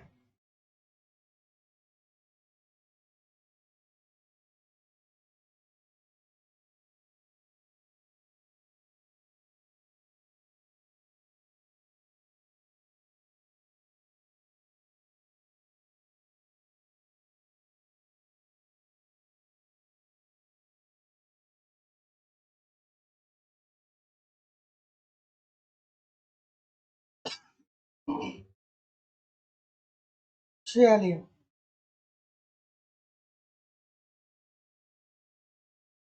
अब देखिए क्या है कि आप लोग को अगर जो डायरेक्ट नंबर दे दिया गया है तो बहुत सारे लोग इस चीज़ का दुरुपयोग भी करते हैं। अब मैं अभी लाइव क्लास ले रहा हूँ और मुझे कोई व्हाट्सएप पे मैसेज कर रहा है कि सर आज क्लास नहीं हो रही है क्या, क्लास का लिंक नहीं मिल रहा है, थोड़ा हमको लिंक शेयर कर दीजिए। ठीक है, अब नंबर आपको इसलिए नहीं दिया गया है कि आप बीच क्लास चले उसमें आप क्या करें, मैसेज करें। तो निवेदन है अगर जो कोई भी ऐसा कर रहा है तो कृपया न करें, है ना। अदरवाइज जब मुझे समस्या होती है तो उस समस्या का निदान भी मैं अपने आप खुद से कर लेता हूँ। ठीक है, कैसे करता हूँ पता है ना, कैसे करता हूँ? तो जब यूट्यूब से ब्लॉक हो सकते हैं तो व्हाट्सएप से भी ब्लॉक हो सकते हैं। तो कृपया करके ऐसा ना करिए। तो क्या उत्तर आ रहा है? तो जितने लोग भी ऑप्शन नंबर क्या बोल रहे हैं, पाल रोमर को बोल रहे हैं, सभी लोग का उत्तर यहाँ पे बिल्कुल सही है। देखिए, एक निम्नलिखित में से कौन एक नव क्लासिकल अर्थशास्त्री नहीं है? तो सोलो साहब को आप पढ़ते हैं, जेम्स मीड को पढ़ते हैं, डब्ल्यू स्वान को पढ़ते हैं, कि नव क्लासिकल अर्थशास्त्रियों के अंतर्गत आते हैं। और दोस्तों पाल रोमर जो है ये नव क्लासिकल अर्थशास्त्रियों के अंतर्गत नहीं आते हैं। तो जितने लोग भी सी बोल रहे हैं सभी लोग का उत्तर यहाँ पे बिल्कुल ठीक हो जाएगा। अगला प्रश्न, लाभ दर स्थिर रहने पर यदि उत्पाद पूंजी अनुपात बढ़ जाए तो तकनीकी प्रगति को कहते हैं। बिल्कुल ठीक है, और आपकी दोस्तों इकोनॉमिक्स की दूसरी क्लास लाइव स्टडी इलाहाबाद के मोबाइल एप्लीकेशन पे हो रही है।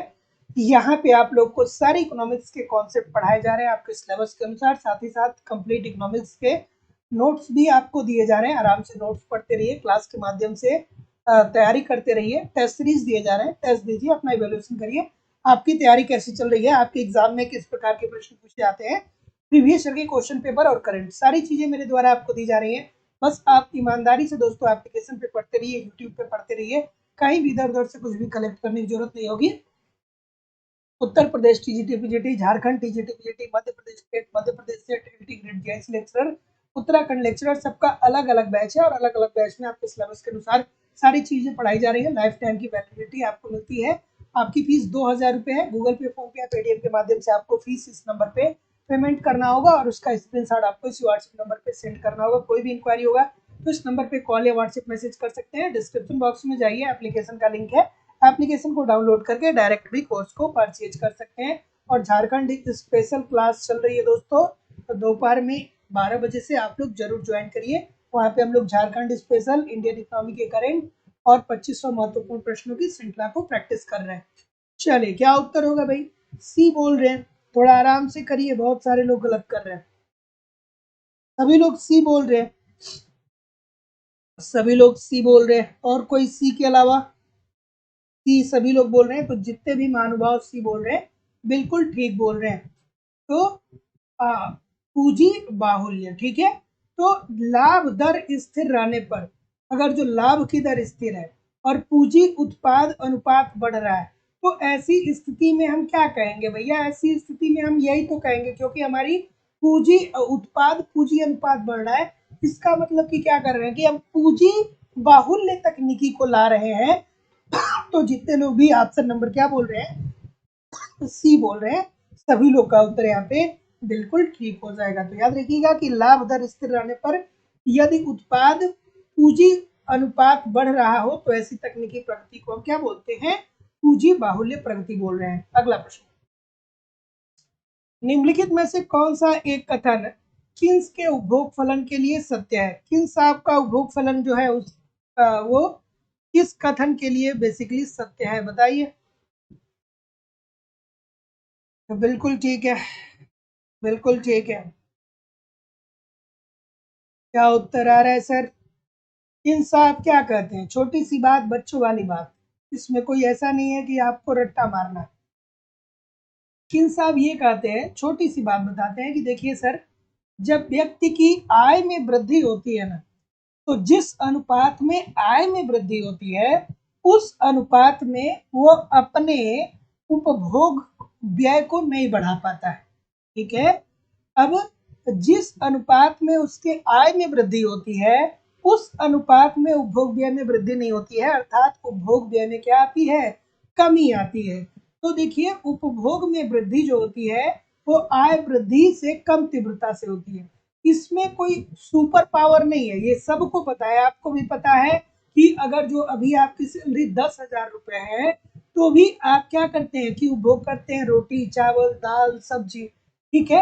अगर जो आपकी सैलरी क्या हो जाएगी, 70,000 रुपए हो जाएगी, तो भी आप क्या करेंगे कि रोटी चावल, ठीक है, दाल सब्जी, इन्हीं सारी चीजों का उपभोग करेंगे।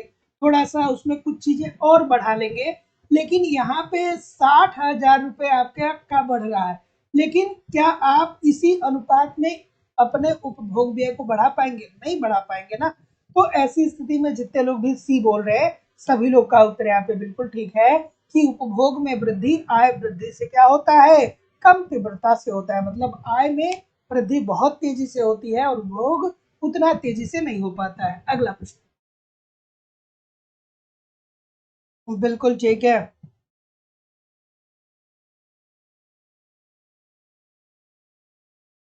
अगला प्रश्न की निम्नलिखित में से किस अर्थशास्त्री ने सर्वप्रथम विकासशील राष्ट्रों में विदेशी पूंजी के आर्थिक विकास में उपयोग की वकालत की?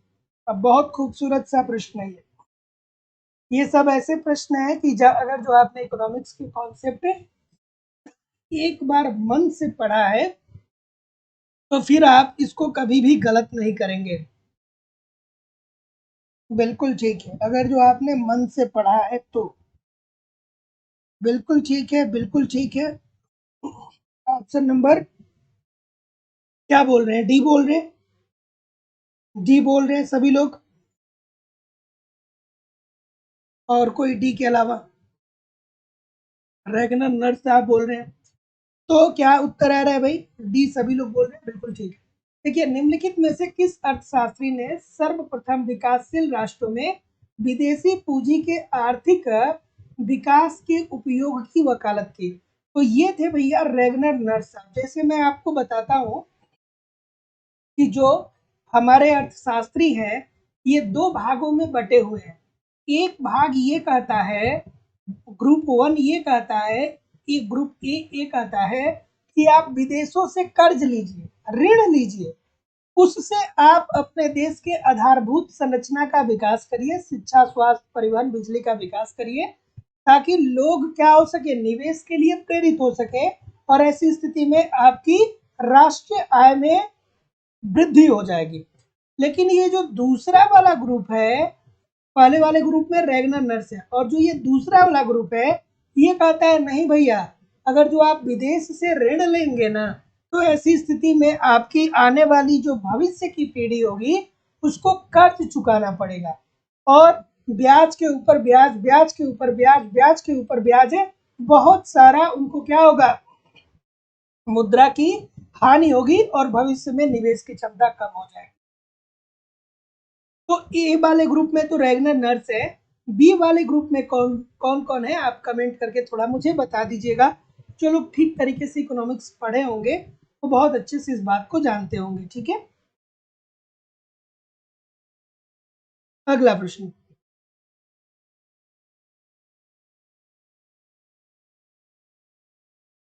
बिल्कुल ठीक है। हाँ, Higgs Pigou, Higgs Domar Pigou.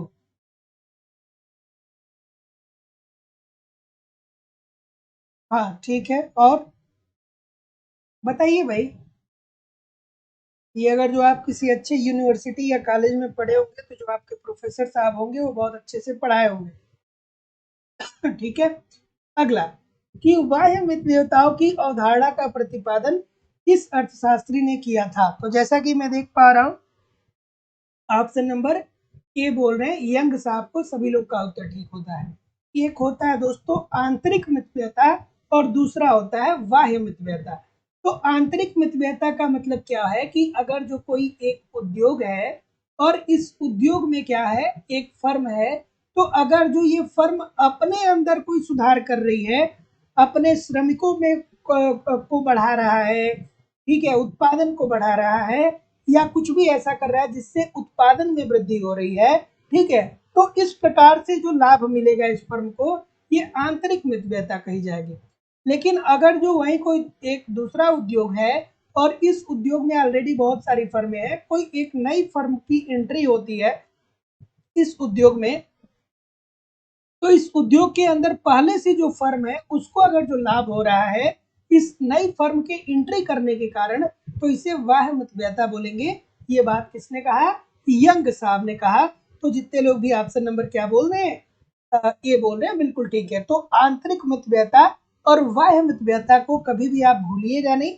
आंतरिक मितव्ययता का मतलब ये होता है कि अगर जो कोई फर्म अपने आप में सुधार कर रही है, अपने तकनीकी का विस्तार कर रही है, अपने श्रम का विस्तार कर रही है, अपने पूंजी का विस्तार कर रही है, तो इससे उत्पादन में वृद्धि होगा। और जब उत्पादन में वृद्धि होगा तो वो जो लाभ कमाएगा उसे आंतरिक मितव्ययता के अंतर्गत रखा जाएगा।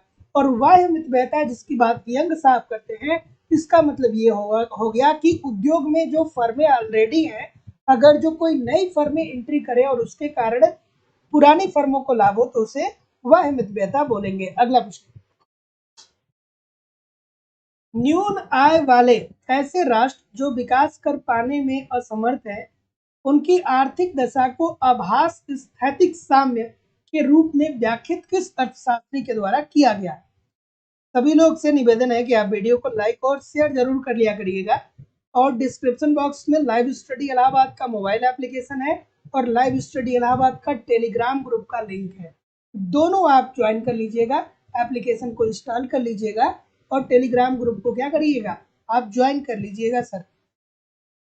बिल्कुल ठीक है, क्या उत्तर आ रहा है, सी बोल रहे हैं, कुछ महानुभाव डी बोल रहे हैं, कुछ सी कुछ डी। इतनी ज्यादा विविधता क्यों है भाई, इसकी याद आनी चाहिए। आभास स्थैतिक साम्य, ये क्या कहा था, लेवेंस्टीन साहब ने न्यूनतम प्रयास सिद्धांत दिया था और उसमें आभास स्थैतिक साम्य की बात की थी। और उसमें उन्होंने क्या कहा था कि जो अल्प विकसित देश होते हैं ना, इनकी जनसंख्या में क्या होती है, वृद्धि होती है। और जनसंख्या जब आप इनका निरंतर बढ़ता है तो ऐसी स्थिति में इनकी जो प्रति व्यक्ति आय होती है वो कम होती है। व्यक्ति प्रति व्यक्ति आय जो है वो कम होती है और प्रति व्यक्ति आय इतने न्यूनतम स्तर पे आती है कि वो जीवन निर्वाह के बराबर होती है। अर्थात जीवन निर्वाह के बराबर होती है।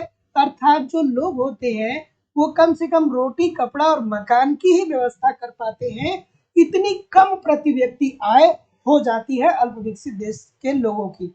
तो ऐसी स्थिति में लोग जब इतना ही पैसा है कि वो जीवन का निर्वहन कर पाएंगे, तो निवेश क्या हो जाता है दोस्तों, बिल्कुल कम हो जाता है और इसी भंवर जाल में अर्थव्यवस्था फंसी रहती है। तो ऐसी स्थिति में सरकार को क्या करना चाहिए कि इतना प्रयास करना चाहिए कि इन लोगों की निवेश क्षमताओं को बढ़ाना चाहिए। तो जितने लोग भी सी बोल रहे हैं सभी लोग का उत्तर यहाँ पे बिल्कुल ठीक है।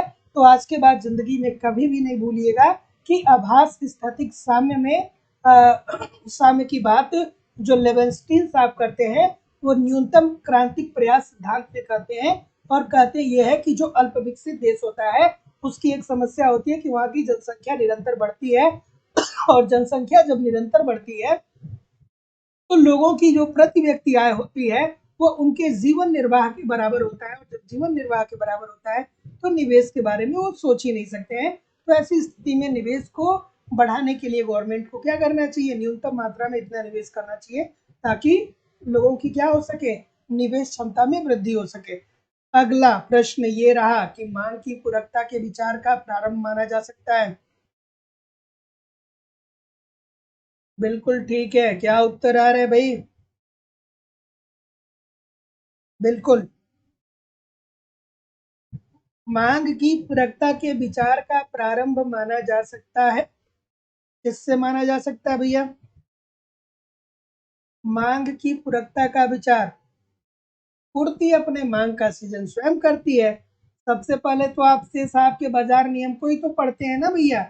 तो क्या कहा था, पूर्ति अपने मांग का सृजन स्वयं करती है, बिल्कुल ठीक है। तो मांग की पूरकता के विचार का प्रारंभ जो है वो सी के बाजार के नियम से होता है, और सी ने क्या कहा था की पूर्ति अपने मांग का सृजन स्वयं करती है। तो जितने लोग भी सी बोल रहे हैं सभी लोग का उत्तर यहाँ पे एब्सोल्युटली ठीक है। अगला प्रश्न, किसी उत्पादन के साधन का वास्तविक दुर्लभता मूल्य होता है उसका, ठीक है।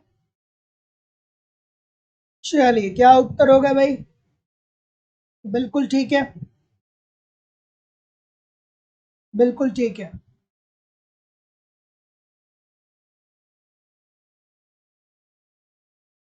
किन वर्जन आपकी याद आई? किन वर्जन की याद आई? याद आया टिन वर्जन आपका? किन वर्जन आपकी याद आई?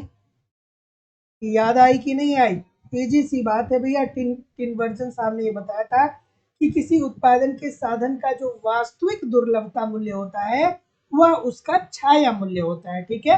तो ऑप्शन नंबर जितने लोग भी डी बोल रहे हैं बिल्कुल ठीक बोल रहे हैं कि किसी उत्पादन के साधन का जो वास्तविक दुर्लभता मूल्य होता है उसका छाया मूल्य होता है। तो जितने लोग भी डी बोल रहे हैं बिल्कुल ठीक है। अगला प्रश्न,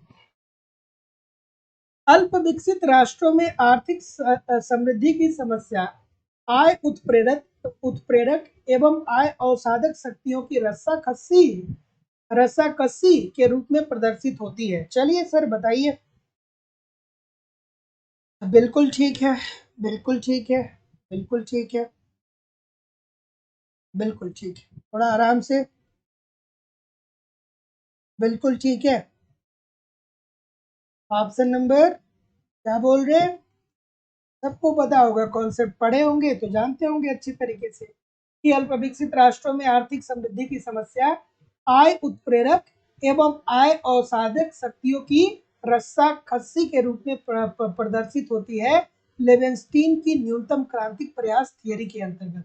आय उत्प्रेरक में ये क्या कहते हैं कि क्या करिए, मुद्रा की पूर्ति को बढ़ाइए, और आय अवसाधक शक्ति क्या है कि जब प्रति व्यक्ति आय में वृद्धि होती है। तो आय उत्प्रेरक को क्या बोलते हैं भैया कि जब आप मुद्रा की पूर्ति को बढ़ाइए, और आय अवसाधक का मतलब क्या होता है कि जब जनसंख्या में वृद्धि होती है तो प्रति व्यक्ति आय में कमी आती है। तो जितने लोग भी लेवेंस्टीन बोल रहे हैं सभी लोग का उत्तर यहाँ पे बिल्कुल ठीक हो जाएगा। अगला, जब अर्थव्यवस्था में अत्यधिक तीव्र गति से समृद्धि होती है तो उत्पादक सोचते हैं कि इसे और तेजी से बढ़ना चाहिए।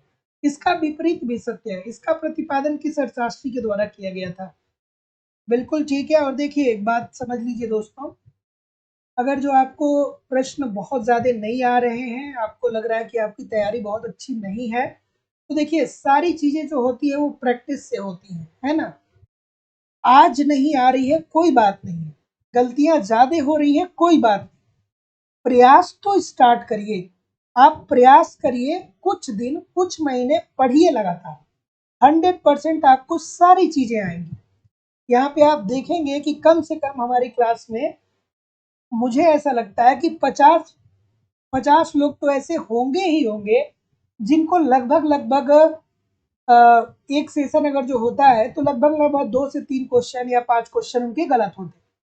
तो उनके 2-3 क्वेश्चन गलत होने का सबसे बड़ा जो रीजन है वो क्या है, वो बस यही है कि वो बहुत लंबे समय से प्रयास कर रहे हैं। और 1-2 क्वेश्चन 3 क्वेश्चन इनएविटेबल है, ये हो सकता है, ये ऐसा नहीं है कि नहीं हो सकता है। और अगर जो एग्जाम में 1-2 क्वेश्चन गलत करके आ रहे हैं तो इसमें कोई बड़ी बात नहीं है, लेकिन वो 1-2 क्वेश्चन 3 क्वेश्चन 4 क्वेश्चन इससे ज्यादा नहीं होने चाहिए।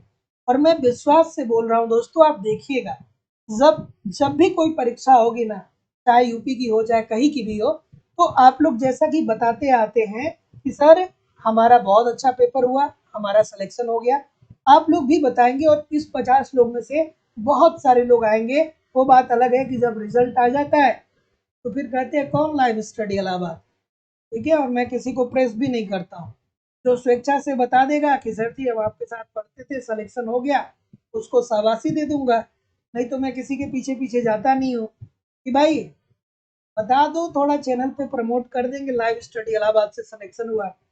ऐसा कुछ हमारा फंडा है नहीं, अपना काम मेहनत से करते हैं। ये बातें बिल्कुल नहीं है कि किसी को हम क्या करेंगे। जैसे अन्य जगहों पे आप देखते हैं जबरदस्ती वहाँ की जो सेलेक्टर होते हैं वो खरीदे जाते हैं। अन्य कोचिंग वाले क्या करते हैं कि एक लड़का पास हुआ है, एक लड़का सिलेक्शन लिया है, और वो कम से कम 4 कोचिंगों में अलग अलग जगह जा रहा है कि हमारा सिलेक्शन यहाँ से हुआ, हमारा सिलेक्शन यहाँ से हुआ। तो बस इतनी सी बात है, आपका सिलेक्शन हो जाए यही हमारे लिए क्या होगा, बहुत खुशी की बात होगी। अगला प्रश्न कि जब अर्थव्यवस्था में अत्यधिक तीव्र गति से समृद्धि होती है तो उत्पादक सोचते हैं कि इसे और तेजी से बढ़ना चाहिए, इसका विपरीत भी सत्य है। इस विचार का प्रतिपादन किसने किया? तो मैं यही कह रहा था कि आप भी लगातार पढ़िए, जैसे इन लोगों का अच्छा हो रहा है वैसे भी आपका भी अच्छा होगा। लेकिन ये लोग बहुत दिनों से हमारे साथ जुड़े हैं, बहुत दिनों से हमारे साथ लगातार पढ़ रहे हैं, बहुत दिनों से ये लोग कड़ी मेहनत कर रहे हैं, बहुत प्रयास कर रहे हैं, तो इस वजह से इनका बहुत अच्छा हो रहा है। तो आप भी थोड़ा सा समय बिताइए, आपका भी सही हो जाएगा। ठीक है, क्या उत्तर आ जाएगा? बिल्कुल ठीक है कि जब अर्थव्यवस्था में अत्यधिक तीव्र गति से समृद्धि होती है तो उत्पादक सोचते हैं कि इसे और तेजी से बढ़ाना चाहिए, इसका विपरीत भी सत्य है। तो जैसा कि मैं देख पा रहा हूँ, क्या उत्तर आ रहा है भाई? बिल्कुल ठीक है, बिल्कुल ठीक है, बिल्कुल ठीक है, बिल्कुल ठीक है, बिल्कुल ठीक है। तो जितने लोग भी हैरड साहब की बात बोल रहे हैं सभी लोग का उत्तर यहाँ पे बिल्कुल ठीक है कि जब अर्थव्यवस्था में अत्यधिक तीव्र गति से समृद्धि होती है तो उत्पादक सोचते हैं कि इसे और तेजी से बढ़ना चाहिए। ये बात कही थी दोस्तों हैरड साहब ने। अगला प्रश्न, मुख्य उधारी दर उस ब्याज की दर को कहते हैं जिस पर। बिल्कुल ठीक है, अच्छा सा प्रश्न है भाई। बिल्कुल, इस प्रश्न का उत्तर करिए, क्या उत्तर आ रहा है?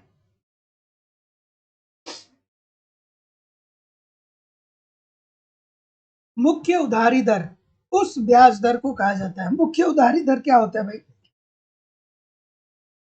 मुख्य उधारी दर क्या होता है? बिल्कुल ठीक है, मुख्य उधारी दर क्या होता है?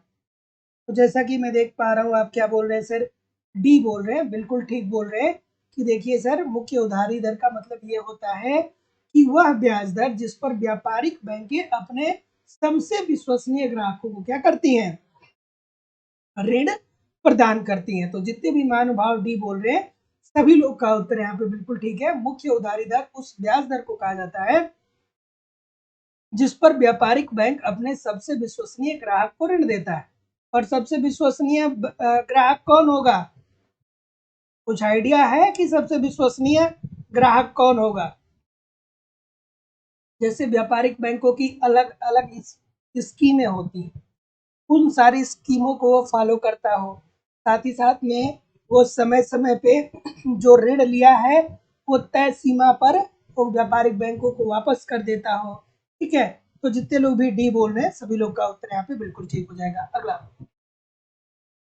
निम्नलिखित में से हाल के वर्षों में कौन सा भारत के कुल मुद्रा स्टॉक में वृद्धि का सर्वाधिक महत्वपूर्ण कारक रहा है? बढ़िया सा प्रश्न है और खूबसूरत सा प्रश्न है। हाँ, समय समय पे वो क्या करता हो, अपने लोन को चुकता कर देता हो।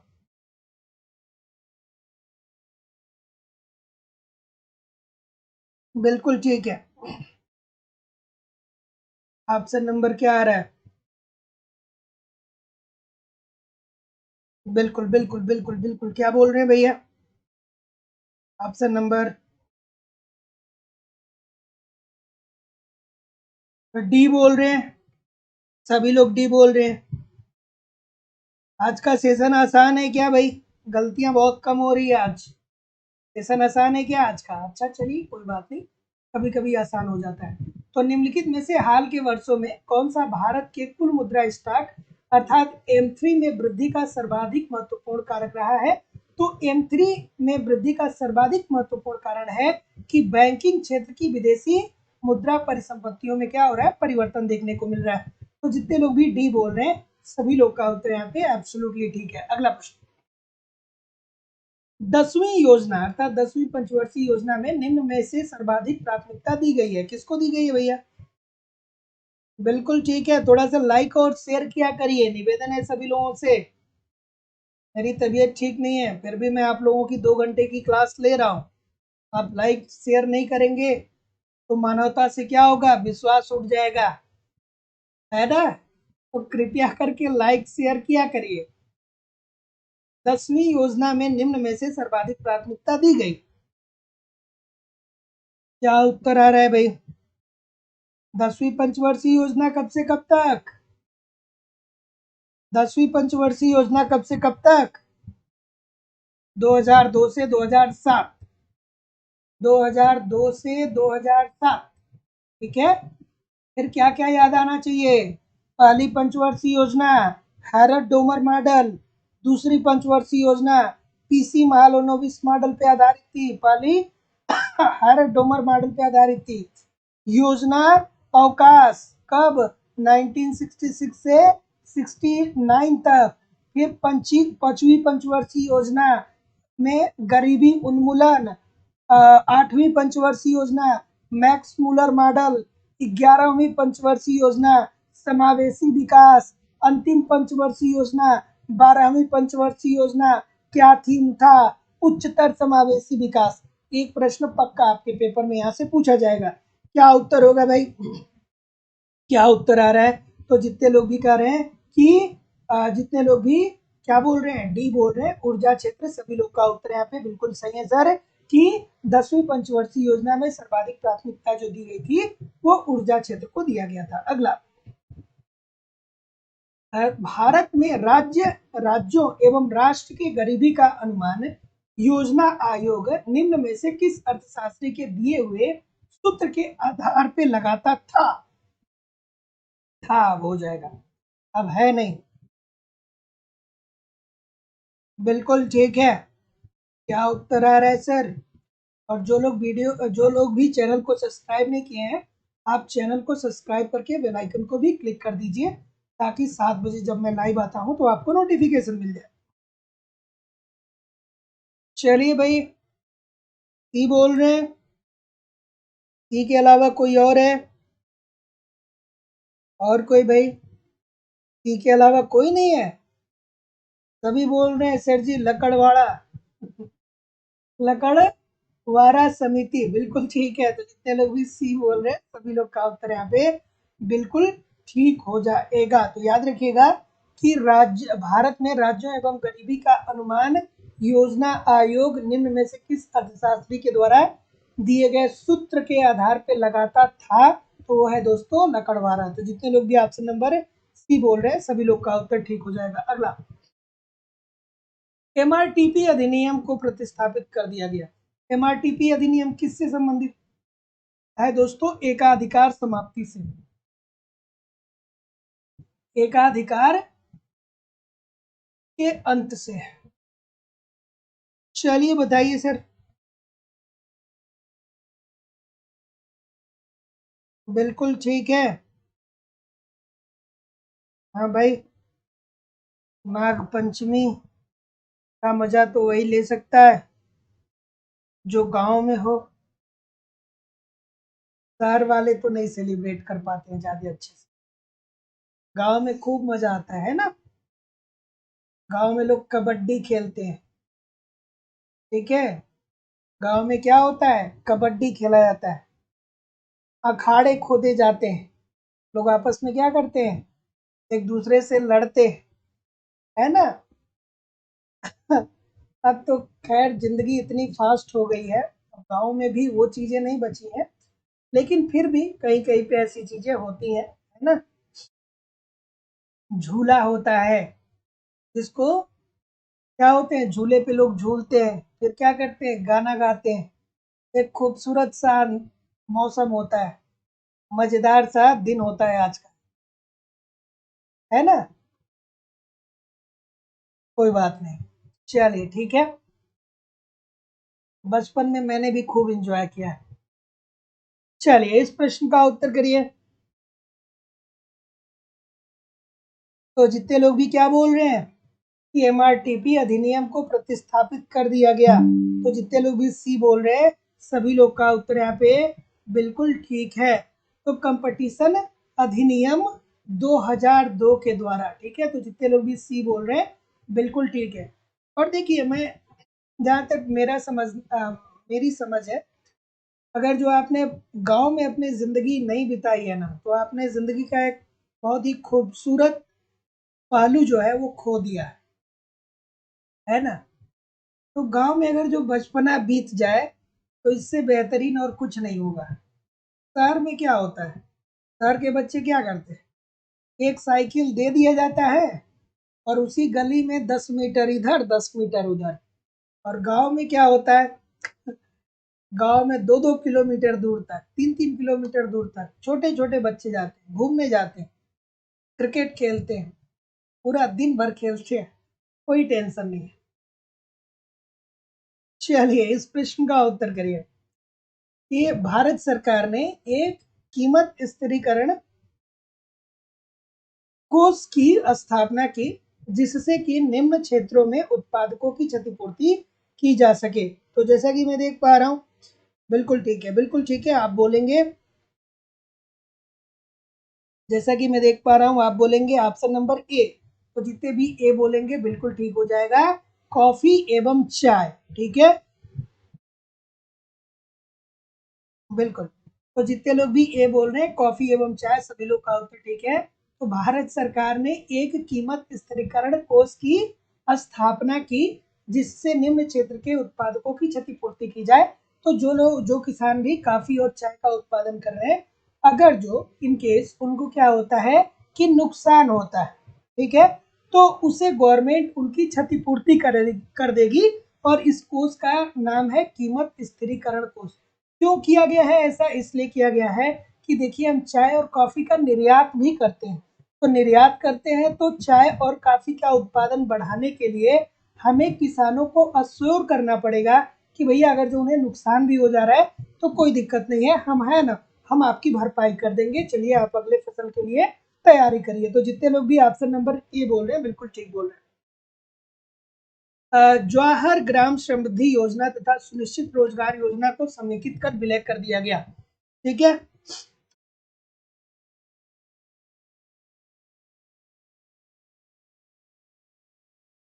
और रोहित जी कह रहे हैं सर आज तो आप बचपन याद दिला दिए। अरे यार, कभी कभी पता है, इंसान को कभी कभी इमेजिनेशन में भी चला जाना चाहिए।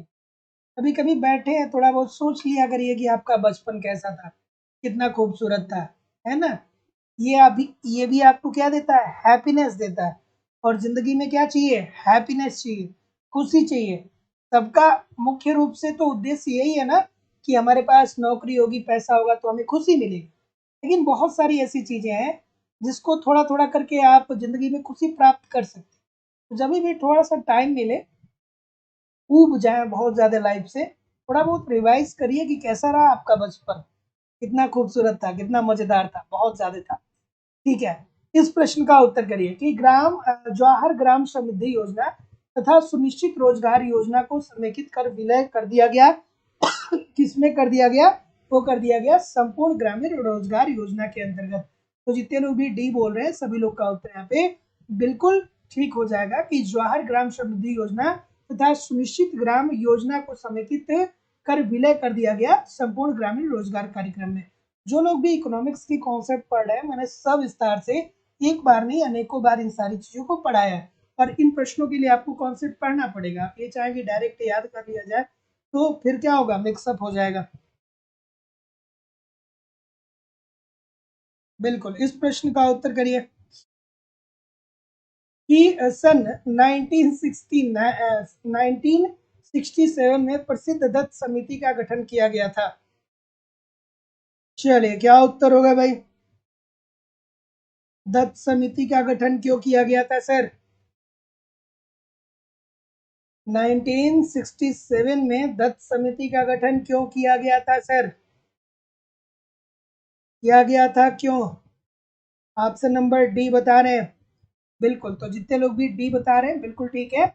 उद्योगों में लाइसेंसिंग की समस्याओं के अध्ययन तथा लाइसेंसिंग व्यवस्था में सुधार लाने के लिए। तो याद रखिएगा दोस्तों कि 1967 में दत्त समिति का गठन किया गया और ये दत्त समिति का गठन इस आधार पे हुआ, इसलिए किया गया, इसका उद्देश्य ये था कि उद्योगों में लाइसेंस की समस्या का अध्ययन किया जाए कि जो हमारे उद्योग स्थापित हो रहे हैं उन उद्योगों को लाइसेंस प्राप्त करने में कौन कौन सी समस्या हो रही है तथा इस लाइसेंस व्यवस्था में किस तरीके से सुधार लिया जाए।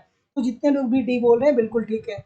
इसी के बाद दोस्तों, इसी से संबंधित दोस्तों क्या होता है, 1991 में जब नवीन औद्योगिक क्रांति आती है दोस्तों, तो इसमें क्या कर दिया गया, 6 उद्योगों को छोड़ करके क्या कर दिया गया, सबको लाइसेंस से मुक्त कर दिया गया। ठीक है, तो उसी से संबंध ये भी है, लेकिन ये बहुत पहले की बात है और ये बाद की बात है।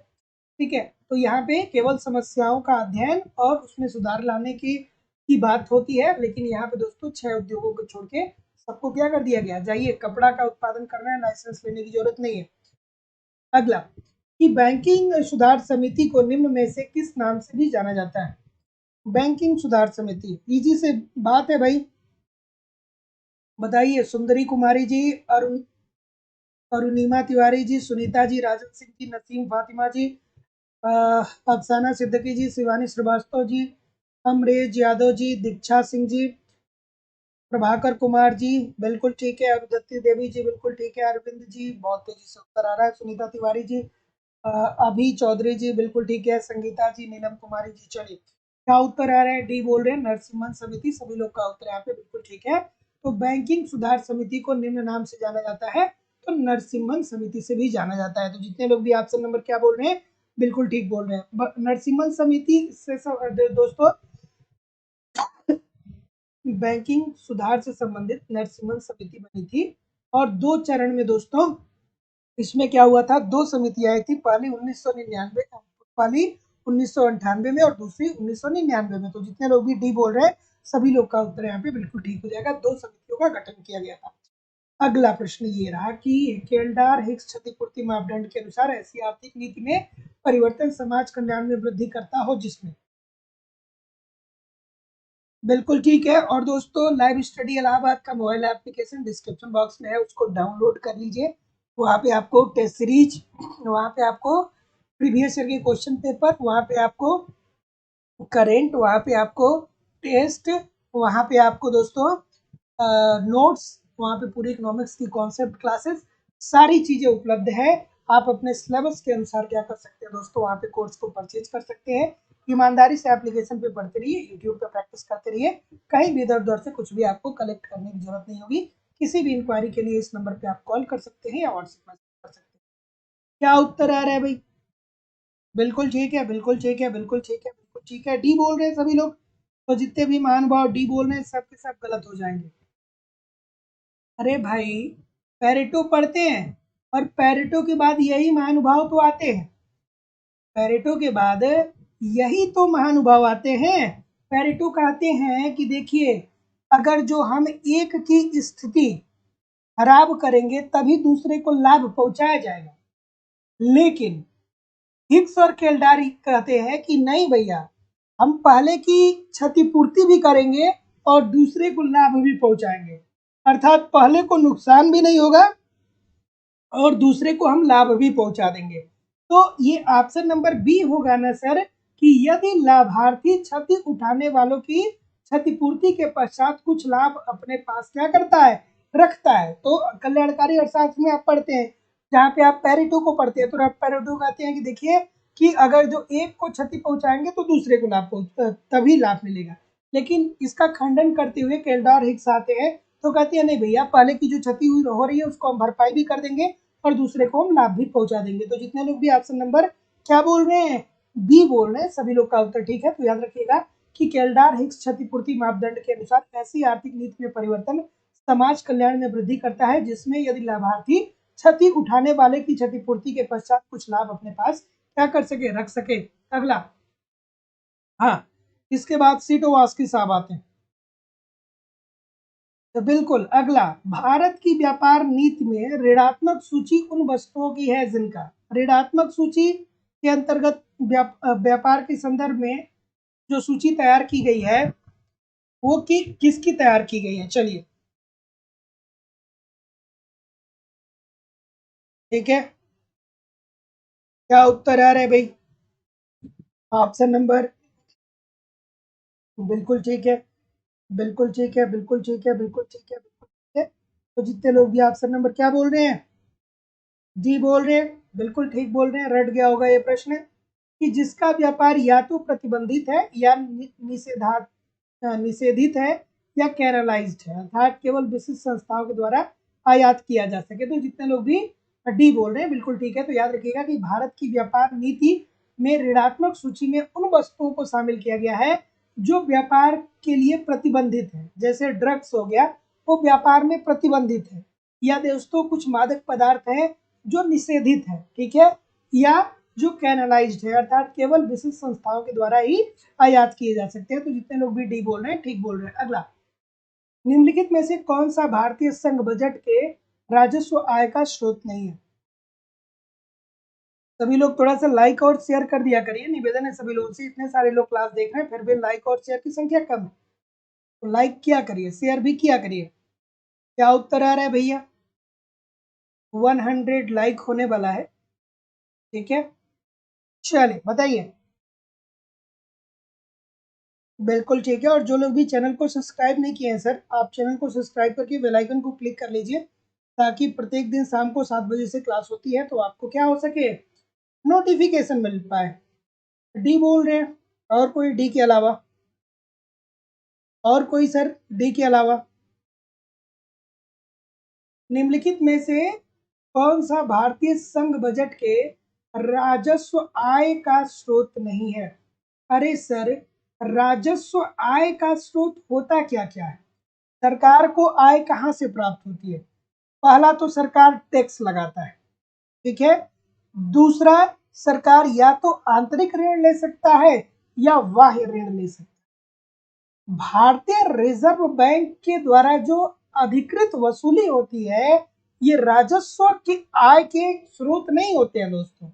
ये अधिकृत वसूली जो करता है दोस्तों आरबीआई से, ये राजस्व आय का स्रोत नहीं होता है सर। तो जितने लोग भी बी बोलेंगे सभी लोग का उत्तर ठीक होगा, और जितने भी डी बोलेंगे सबका उत्तर गलत हो जाएगा, ठीक है। तो जितने लोग भी डी बोल रहे हैं बिल्कुल ठीक हो जाएगा। अब ये उत्पादन शुल्क नहीं देगा दोस्तों, इसके स्थान पे जीएसटी दे देगा, ठीक है। अब अगले पेपर में अगर जो ये प्रश्न बनता है तो जीएसटी दे देगा, ठीक है। तो जितने लोग भी ऑप्शन नंबर बी बोल रहे हैं सभी लोग का उत्तर यहाँ पे बिल्कुल 100% ठीक हो जाएगा। अगला, श्रम विभाजन मूलतः सीमित होता है। श्रम विभाजन की बात दो अर्थशास्त्रियों के द्वारा की जाती है, एक किया जाता है एडम स्मिथ, और दूसरी बात की जाती है डेविड रिकार्डो साहब। क्या कहते हैं लोग भैया, बिल्कुल, तो जैसा कि मैं देख पा रहा हूँ, बिल्कुल ठीक है, बिल्कुल ठीक है, बिल्कुल ठीक है। तो जितने लोग भी ये बोलेंगे सर सभी लोग का उत्तर ठीक हो जाएगा, बाजार में विस्तार, ठीक है। एडम स्मिथ को अगर जो आप पढ़े होंगे तो एडम स्मिथ कहते हैं ना कि देखिए जैसे जैसे बाजार का विस्तार होगा वैसे वैसे श्रमिकों की संख्या बढ़ती जाएगी, और जब श्रमिकों की संख्या बढ़ती जाएगी तो श्रमिक को उसकी योग्यता के अनुसार काम मिलेगा, और जब वो एक ही प्रकार का काम लगातार करता चला जाएगा तो उसे उसमें विशिष्टीकरण हासिल हो जाएगा, और विशिष्टीकरण हासिल होगा तो उत्पादन की क्षमता क्या हो जाएगी, बढ़ जाएगी। तो ये this is the right answer हो जाएगा। अगला, किन्स के ब्याज सिद्धांत में तरलता जाल का अर्थ क्या है? अब इस प्रश्न के लिए तो मैं रुकूं, ये अच्छी बात नहीं है, ठीक है, क्योंकि बहुत बार बताया हूं कि किन्स साहब ने अपने तरलता जाल थ्योरी के अंतर्गत ये बताया है कि ब्याज की दर जो है वो मुद्रा की पूर्ति अगर जो बढ़ाई जाएगी तो ब्याज की दर एक निश्चित सीमा तक ही गिर सकती है, उससे नीचे ब्याज की दर नहीं हो सकती है, और ना ही ब्याज की दर ऋणात्मक हो सकती है। अगला, पैमाने के प्रतिफल के लिए निम्नलिखित में से कौन सा कथन सत्य है? पैमाने के प्रतिफल, अब पैमाने का प्रतिफल नियम को कॉन्सेप्ट पढ़े होंगे तो कर पाएंगे, नहीं पढ़े होंगे तो नहीं कर पाएंगे, छोटी सी बात है, बच्चों वाली बात है, लेकिन पढ़ना पड़ेगा। ठीक है, क्या उत्तर आ रहा है भाई? ऑप्शन नंबर, तो जितने लोग भी क्या बोल रहे हैं, जितने लोग भी बी बोल रहे हैं कि देखिए इसकी व्याख्या केवल सहजाति उत्पादन फलों द्वारा की जाती है, साधन अनुपात स्थिर होता है, बिल्कुल ठीक है, और यह एक दीर्घकालिक घटना है। ठीक है, तो जितने लोग भी ऑप्शन नंबर बी बोलेंगे सभी लोग का उत्तर ठीक है। जिसको कॉन्सेप्ट पता होगा वो कर पाएगा, जिसको नहीं पता होगा वो नहीं कर पाएगा, छोटी सी बात है। अगला प्रश्न, कि सूची 1 को सूची 2 के साथ सुमेलित कर दीजिए। चलिए भैया, मार्शल साहब जो हैं वो किससे, आंशिक संतुलन। तीसर की बात करें दोस्तों तो सबको पता होगा समय अधिमान की बात करते हैं, क्या कहते हैं कि ब्याज जो है वो एक तरल एक समय के ये तरह विसर साहब क्या बोलते हैं समय अधिमान के अंतर्गत कि जो ब्याज होता है ना वो इसलिए आपको मिलता है क्योंकि एक समय के लिए आप मुद्रा का त्याग करते हैं। ठीक है, आगे देखिए, सेम्युलसन की बात करेंगे दोस्तों तो सेम्युलसन साहब व्यापार चक्रों की बात बोलते हैं, और जेवेंस साहब सीमांत उपयोगिता की बात करते हैं, बिल्कुल ठीक है। तो 3 1 2 4 बिल्कुल ठीक है। अगला, ओकुन का नियम, बच्चों वाला प्रश्न है, ठीक है। ओकुन का नियम किससे संबंधित हो जाएगा, बेरोजगारी और वास्तविक आय में ऋणात्मक संबंध से। अगला,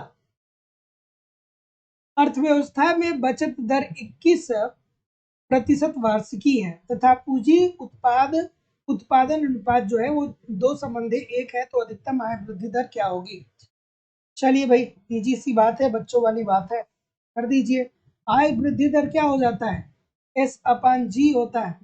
एस मतलब सेविंग होता है, एस का मान क्या दिया है 21, ठीक है, और यहाँ पे जी का मान क्या दिया है 2 संबंधे 1, तो जी का मान क्या दिया गया है यहाँ पे, एक सेकेंड रुक जाइएगा, तो जी निकालना पड़ेगा पहले, ठीक है।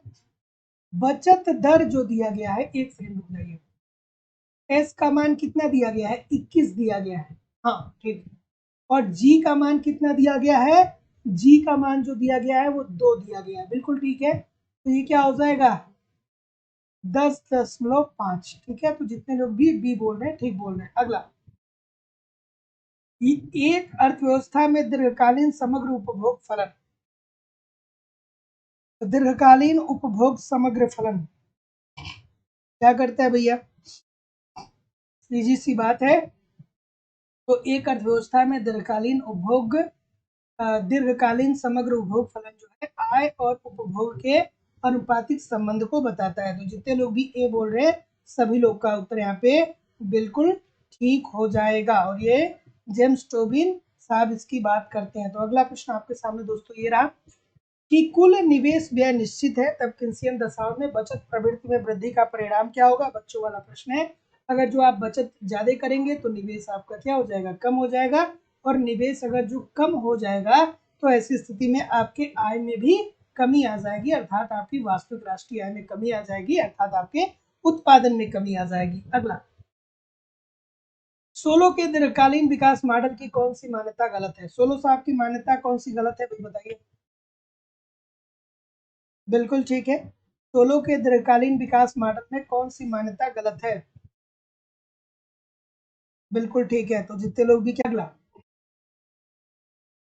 किस अर्थशास्त्री ने तकनीकी विकास एवं आर्थिक समृद्धि विषय में नोबेल पुरस्कार प्राप्त किया है? किस अर्थशास्त्री ने तकनीकी विकास एवं आर्थिक समृद्धि के विषय में नोबेल पुरस्कार प्राप्त किए हैं? चलिए, तो जितने लोग भी सोलो साहब की बात बोल रहे हैं, तो यहाँ पे क्या है, तकनीकी विकास और आर्थिक समृद्धि के क्षेत्र में सोलो साहब ने क्या पाया है दोस्तों? नोबेल प्राइज पाया है। तो कहीं भी जाइएगा नहीं, कमेंट करके बताइए कितने प्रतिशत प्रश्न आपके सही हुए। और दोस्तों, आपकी इकोनॉमिक्स की दूसरी क्लास लाइव स्टडी इलाहाबाद के मोबाइल एप्लीकेशन पे हो रही है। मैं आपको जिम्मेदारी और विश्वास से कर रहा हूँ कि आप हमारे साथ एप्लीकेशन पे जुड़िए और यूट्यूब पे दोनों जगह जुड़िए। बहुत ही कम समय में बेहतर ढंग से कंप्लीट इकोनॉमिक्स आप पढ़ सकते हैं, सीख सकते हैं। दोस्तों, यहाँ पे इकोनॉमिक्स के सारे कॉन्सेप्ट आपको पढ़ाए जा रहे हैं। इकोनॉमिक्स के सारे कॉन्सेप्ट आपको पढ़ाए जा रहे हैं। साथ ही साथ कंप्लीट इकोनॉमिक्स के नोट्स भी आपको दिए जा रहे हैं। साथ ही साथ दोस्तों, आपको यहाँ पे टेस्ट सीरीज दिया जा रहा है। प्रीवियस ईयर के क्वेश्चन पेपर भी आपको दिए जा रहे हैं और दोस्तों, आपका यहाँ पे करंट भी कवर कराया जा रहा है। सारी चीजों को कवर कराना हमारी जिम्मेदारी है। तो बस आप ईमानदारी से एप्लीकेशन पे पढ़ते रहिए, यूट्यूब पे प्रैक्टिस करते रहिए। कहीं भी इधर उधर कलेक्ट से कुछ भी कलेक्ट करने की नहीं होगी। जो हमारी क्लासेस है, Uttar Pradesh TGT PGT, Jharkhand TGT PGT, Madhya Pradesh state, Bihar PGT, LT grade, GIC lecturer, UGC NET, Uttarakhand lecturer और अन्य परीक्षाओं के लिए भी सारी क्लासेस अवेलेबल है। तो आप एडमिशन ले सकते हैं। लाइफ टाइम की वैलिडिटी के साथ आपको एडमिशन मिलता है।